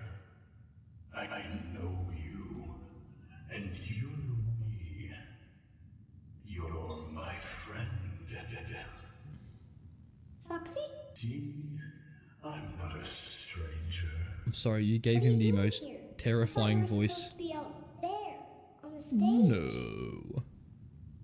Clearly, Funtime Foxy is approaching this as a friendly situation. However, we know from before that this is clearly a design for the thing to find and, well, take out certain people. And then Funtime Foxy acts up and begins to chase after the little girl. The girl makes it toward this spot where Funtime Foxy is continuing its pursuit, and for some reason a camera can be heard taking a picture. We then get to see these pictures and the girl is clearly very confused on what is happening, and as the girl goes toward the camera, it appears that this is exactly what the camera was designed for. As on the third image on the right side, we see Funtime Foxy lock eyes with the girl, and this, I can't lie, when I watched it, I was genuinely terrified. He's gonna be there. Yeah. Yeah, bro, that is terrifying. He's just in the corner, just... Oh! After this, it was too late, as Funtime Foxy would quickly and swiftly have the girl contained. This is the end of this area. However, there is more to this than meets the eye. As Funtime Foxy reports back to the mysterious scientist, it is clear that this was all part of a design, as the scientist is very happy with Funtime Foxy's performances inside the pizzeria. And then it's clear that this is a way to farm Remnant, as the scientist is clearly using this power to fuel whatever he's going to be doing next. And that is the end of Tunnel Vision. Overall, this video is genuinely disturbing as it shows a version of the pizzeria or the sister location that we haven't seen. And I really like the design and the voice that Funtime Foxy has. It makes him really eerie, and something about this video just makes me really on edge. But with that, we move on to our next video. Now, fellas, what is Banshee? Now, what does the word Banshee mean? Well, it's a noun that means this: a female spirit in Gaelic folklore believed to presage by wailing a death in a family. Just pause for a second. That is the meaning of the game. I think it's safe to say we're gonna shit our pants. So we begin this game in what appears to be an ocean. The ocean is vast and doesn't seem to have an end. This is by far the strangest, I would say, opening title sequence I've ever seen for a FNAF fan game. By pressing play, we get a quick rundown on the events of, well, FNAF. The lore is very nicely typed up on our screen, telling us about William and Henry and how they are now really bad enemies, but mainly the events of FNAF 1 to 5. And that begins the game, and oh my, what am I looking at? This is the new Scrap Trap. Whoa, what the what? Oh, I am staring at it, and it looks genuinely disturbing. The thing I hate about this design and what makes it so terrifying is the level of detail that was put into Scrap Trap. I can see that this is a actual human being because the original Scrap Trap, and I can't lie, it's not the worst thing I've ever seen, but this is tenfold a massive improvement to that original design from Scott. But enough of that aside, we are now given the task by Henry Emily to salvage the animatronic, and why am I so excited? This is a terrifying thing to do. We are given a EMF reader, but we have to go ahead and play this audio, which seems to somehow interact with the spirit inside the animatronic. Or here I could just say it just interacts with William because I can clearly see him a lot. But yeah, this is basically what's causing the animatronic to agitate, and the EMF reader will tell us how agitated it is. And if it gets toward the red, we have to stop the audio immediately, because if we keep playing it, then we will get jump scared. Some other things to look out for is if the audio starts to glitch, this means the spirit is starting to awaken, which means we have to stop. Dude, what? Okay, go down, go down. It's a lot. That's a lot of spirit, man. I gotta lower that. Come on, lower up, lower up. This is not where I want to be, man. Every time we do this, we have to go on our computer and take down notes. This takes about 3 attempts, and after that, we complete the salvage. The salvage was very intense, as I had no idea on what I was meant to do. I just kept to my idea of playing the audio, checking my EMF, and taking notes whenever I could. This method of approach did get me through the salvage, however, there was a lot more questions than answers, I can assure you. We then get sent straight into the night, and wow, this is gonna be very interesting. Firstly, we have a computer system, which does actually allow us to type on our keyboard the commands on the computer in the game. I don't know why I'm mind blown by this, but I seriously really like how they've taken the more modern approach to how a surveillance system would work. I also noticed that on the computer screen on the left monitor, there's a handprint there. I didn't notice this at first. In fact, I've only now noticed this during me actually speaking. But yeah, very interesting stuff, I must say. But anyways, our main goal is to survive. We have a various amount of tasks to complete throughout the night. Now, these tasks do not have to be completed to get through the night. You are not punished by not doing them. The only thing that will happen is you will not grab any money, so you'll be broke. So on the flip side, the survival part is the part I'm gonna focus on, and also the task, because I did a few of them as well. Night 1 only has one animatronic threat, being Scrap Trap. Scrap Trap will move around the pizzeria, and you can see him on the camera system. Quick note, the commands to go through all of the desired features is for your cameras, you have to type CC. For the task, you just type task 1 and you will be able to do the task. But yeah, you can go through the camera system and Scrap Trap will be there and you can easily find where he is. I was still getting used to the game's mechanics, which was very much a task in itself. Oh, hello. Bro, I hate the way he looks. He looks Hey, just check again. Got it. Got my task. Alright, I got one of the tasks done. I got task? Can I speak English?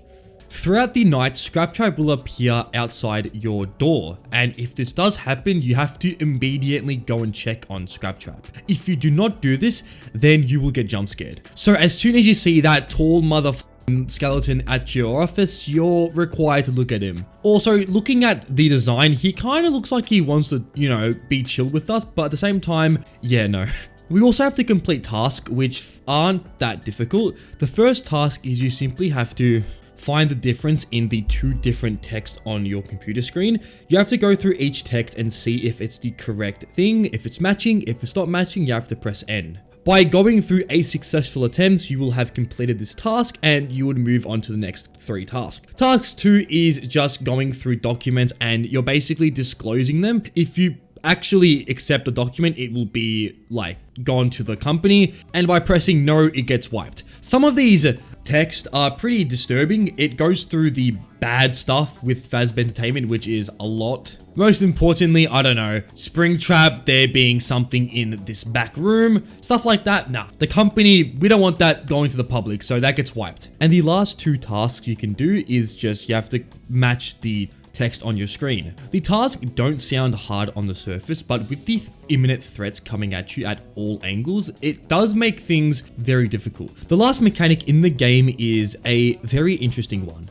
Around the office, you will see papers, and these papers can occasionally change. If this does happen, you are required to close your eyes. By doing this, you get rid of the anomaly, and I assume this is because of the sheer amount of remnant inside the pizzeria, because we have William, we have Charlotte, we have all the anomalies inside of Enid, which is basically all the sister location characters. Basically, this place is swarming with ghosts, which is what I believe is causing this disruption and is why we have to be on our absolute A game. But anyways, with that is all the mechanics for night 1. I would actually have a quite solid night 1 experience. In fact, I didn't get jump scared. To do this, I basically just kept checking Scrap Trap occasionally. I used the close my eye mechanic as much as possible, and this got me through night 1, no problems at all. And then night 1 ends, but things aren't over yet. Bro, what? What the f? I know you remember a ghost. I know you remember his house. This house. What's with the amount of, why is it always ocean in this game? There's just ocean this, ocean that.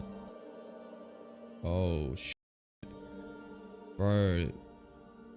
Hey man, I'm sorry, alright? This was unexpected. Seeing this random entity appear and then absolute nothingness was something I was not expecting. We then get a short text to screen type of thing where we do see another ocean. Yeah, this game has something weird with its oceans, and the story it's trying to tell is derived from, I guess, this suffocating feeling. But I'm going to get into that more later. But basically, this is Mike and Evan, I believe, talking it out. And Evan is saying how, Mike, you're not really sad, you're just scared, which is why you're saying this to him.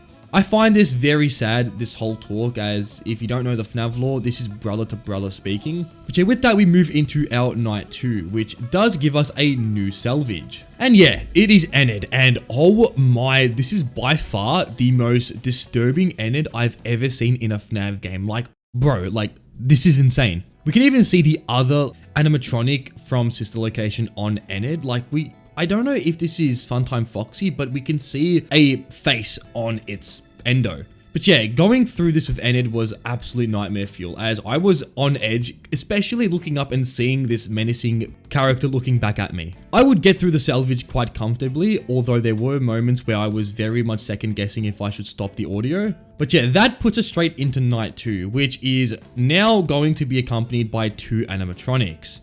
Alright, second salvage. Who am I salvaging? What the f is that? Bro, I have to salvage that. Oh my god. What the f is that?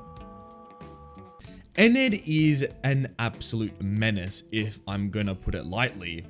At any stage throughout the night, Enid can appear in your right doorway.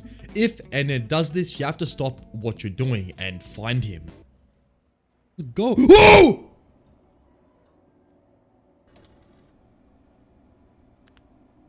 I found him. Sound. Bro, audio, what the fuck? The reason being is Enid will have traveled somewhere throughout the location, and if you do not find exactly where he is and use the audio prompt, you will get jump scared. This is genuinely terrifying. Having to scroll through the cameras in search for Enid as you just barely get through this section is nightmare fuel. When we do find Enid, we have to type play, and this will get rid of the threat. This mixed with Scrap Trap makes night 2 a lot more difficult. And if I'm going to be real, getting through all the different tasks in this night, especially with all the tasks that I have to do to get my money up, well, things are going to get really crazy. I think getting used to Enid and how his mechanic worked this night was definitely the most challenging aspect. But eventually I would figure out how to actually deal with Enid, which made my experience a lot more smoother. I did have a few game overs with especially Enid being the biggest culprit of the night. But eventually I would get through night 2, and this would allow us to get toward night 3. I also managed to complete 3 tasks throughout the night, which I felt was very good, especially the fact that I knew nothing about this game beforehand. We have to do a new salvage, and this time we have Lefty, who is the new animatronic for this night. Lefty is so massive that you can barely even see its eyes. Getting through this salvage was very intense, as Lefty had a very high amount of spirit within it. And the EMF reader was getting to the red extremely quickly, which meant I had to be on my absolute A game. I would wait patiently and get through all the audio logs, which allowed me to salvage Lefty and would allow us to get into night 3. So with Lefty in the pizzeria, how does this animatronic work? Lefty will remain in cam 8, and you have to basically use the audio to push the animatronic back. Lefty is quite stubborn and will actually not sway from its path. If Lefty gets towards your office, there's nothing you can do to get rid of it. So it's similar to Freddy from FNAF 1, just keep it away as much as possible. However, the audio isn't just used for Lefty, it's also used for Enid. So night 3 is about using both audios and making sure that we have enough time to keep Lefty out of the office. Lefty has 3 stages, and as I said before, if it gets to cam 4, it's pretty much game over, as cam 4 is the office camera. We now have to deal with 3 animatronics, and the Lefty and Enid duo on the cameras was definitely not helping me at all. This night would take me upwards of 40 minutes. Attempts would go by, and I was genuinely questioning if I could even beat this night. But eventually I would just use the audio strictly on Lefty. I would only use the audio on Enid if, well, Enid appeared in my office, and beside that the audio was just used for Lefty. After multiple attempts, I would eventually beat night 3, and we would move into night 4. Before doing this, we have another salvage, and hello, Scrap Baby. This design is quite strange, as I'm getting more of the clown vibe, more so than the circus vibe. I know both could mean the same thing, but this definitely is giving me more of a clown look, and I can't lie, I really like this look. Firstly, you can see in the middle of Circus Baby or Scrap Trap, you can see the, I guess, lure system that it has. And in this game, it's just a massive box, which is very interesting, I must say. And I also like the expressionless look that this thing has. It's a lot different to how Scrap Baby looks in FNAF 6, how it looks more alive, more so than being a, I don't know, just box. But yeah, this salvage was unlike the others. Circus Baby was very much more aggressive than anything I've seen so far. And getting to the red was quite instant, so I had to really just log as much as possible and get out of this salvage quickly. There wasn't really much said than that, as I would beat the salvage and move straight into night 4. And now we have Circus Baby, who is actually a threat in the pizzeria. So the way Circus Baby works is it will start with Lefty on cam 8, and eventually it will make its way up to the camera 3 with Scrap Trap. When Scrap Baby gets to camera 3, it will do a move toward the office. You will see Scrap Baby at the top left of the office staring at you, and this on the first playthrough was very disturbing to see. I'm scared. She's here. What was that? Was she in my office?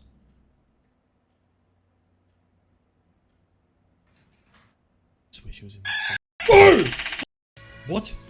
This was quite a sight to see. Scrap Baby, you're quite a sight for sore eyes, I can't lie. But anyways, after that happens, Scrap Baby will move either to the left or to the right, and whichever way this thing goes, you have to go toward that area and close the door. And yeah, I forgot to mention, we have doors now. It would have been helpful having these a couple nights ago, but don't worry, they're very bad and barely work. So yeah, night 4 is definitely where things take a twist, as with all 4 animatronics, there is no room for error. We have to get through things quickly. And with the possibility of Scrap Baby being in the office when Enid appears is a very interesting dilemma, which will make things terrible. Just terrible. I've had moments where I've had 2 animatronics show up at once, and it's not a fun experience, especially managing Lefty as well. What I would do is I would make sure I knew where all 3 animatronics were. I would keep the audio on Lefty as much as possible, and when the night got to about 2 to 2:30, I would then switch to cam 7, trying to predict when Lefty moves, because when Lefty does move to camera 7, if I do not get the audio on Lefty, it will move straight to cam 4, pretty much putting an end to the night. So this is by far the most important part of the whole run right here. I managed to get Lefty on the camera 7, and this managed to get rid of it just enough so that by 5:30 I wouldn't have Lefty near or at the stage where it's gonna jump scare me. And by pushing Lefty back as much as possible, I would have the perfect advantage to beat this night. And wouldn't you know it, after using this strategy and basically trapping Lefty, I would make it through night 4 and move into the final night of the game. Oh, you're so... Yeah, man. That was... Oh, okay, we got through night 4. Beautiful stuff. What's going on? So we begin night 5, and as you can tell, where is Lefty? Lefty, for some reason, is not in the pizzeria on this night. I even tried looking at all the cameras, seeing if maybe he was hiding, but you seriously could not find this person. So we have only 3 animatronics in this night, which weirdly makes it easier than night 4. But yeah, night 5 was, I can't lie, not as hard as you may have thought. It's pretty much the same as night 3, but instead of Lefty you have Circus Baby. And honestly, I would get through night 5 quite comfortably, and I think this is the first time I've ever comfortably bet a night 5. Like, this was not hard at all. After we got through night 5, something strange happened. Everything cut off, and we see, for the last time, the ocean. We then get a message on the screen, and it seems that Henry is telling us that, well, Charlotte, being Henry's daughter, was missing during the last fire. As you can tell in the last... Because in night 5, Lefty wasn't there, so what happened is Lefty must have escaped the pizzeria, perhaps knowing that Henry was going to use this as bait for all the animatronics. And not wanting to, I guess, be freed, she left the pizzeria in search for perhaps vengeance or something, I'm not too sure. But yeah, this is very interesting and a cool twist on the FNAF 6 story that I was not expecting. Henry then says, your efforts were valiant, however, this whole thing was a failure, as well the main purpose was to trap Charlotte. And with that, that is the end of Banshee. There are some other things in this game, like this whole tycoon section that I completely skipped. The reason I skipped this is I genuinely didn't know how to even use it. And every time I clicked the tycoon logo, I got sent to a different dimension where this weird entity would just sit there. But after beating the game, the entity strangely vanished. So I'm not too sure what this even means. However, going to the custom night, we actually see this entity as a playable character. And interestingly, it's the same entity at the beginning of the game on night 1, so I have no idea what this even means. It looks like Golden Freddy, but it could literally be any animatronic. And that's about it for today's video. If this video helped you sleep at all, then I am incredibly happy. If you want to watch other videos that have the similar feel to this one, they will be on screen here. But anyways, until next time, take it easy and goodbye.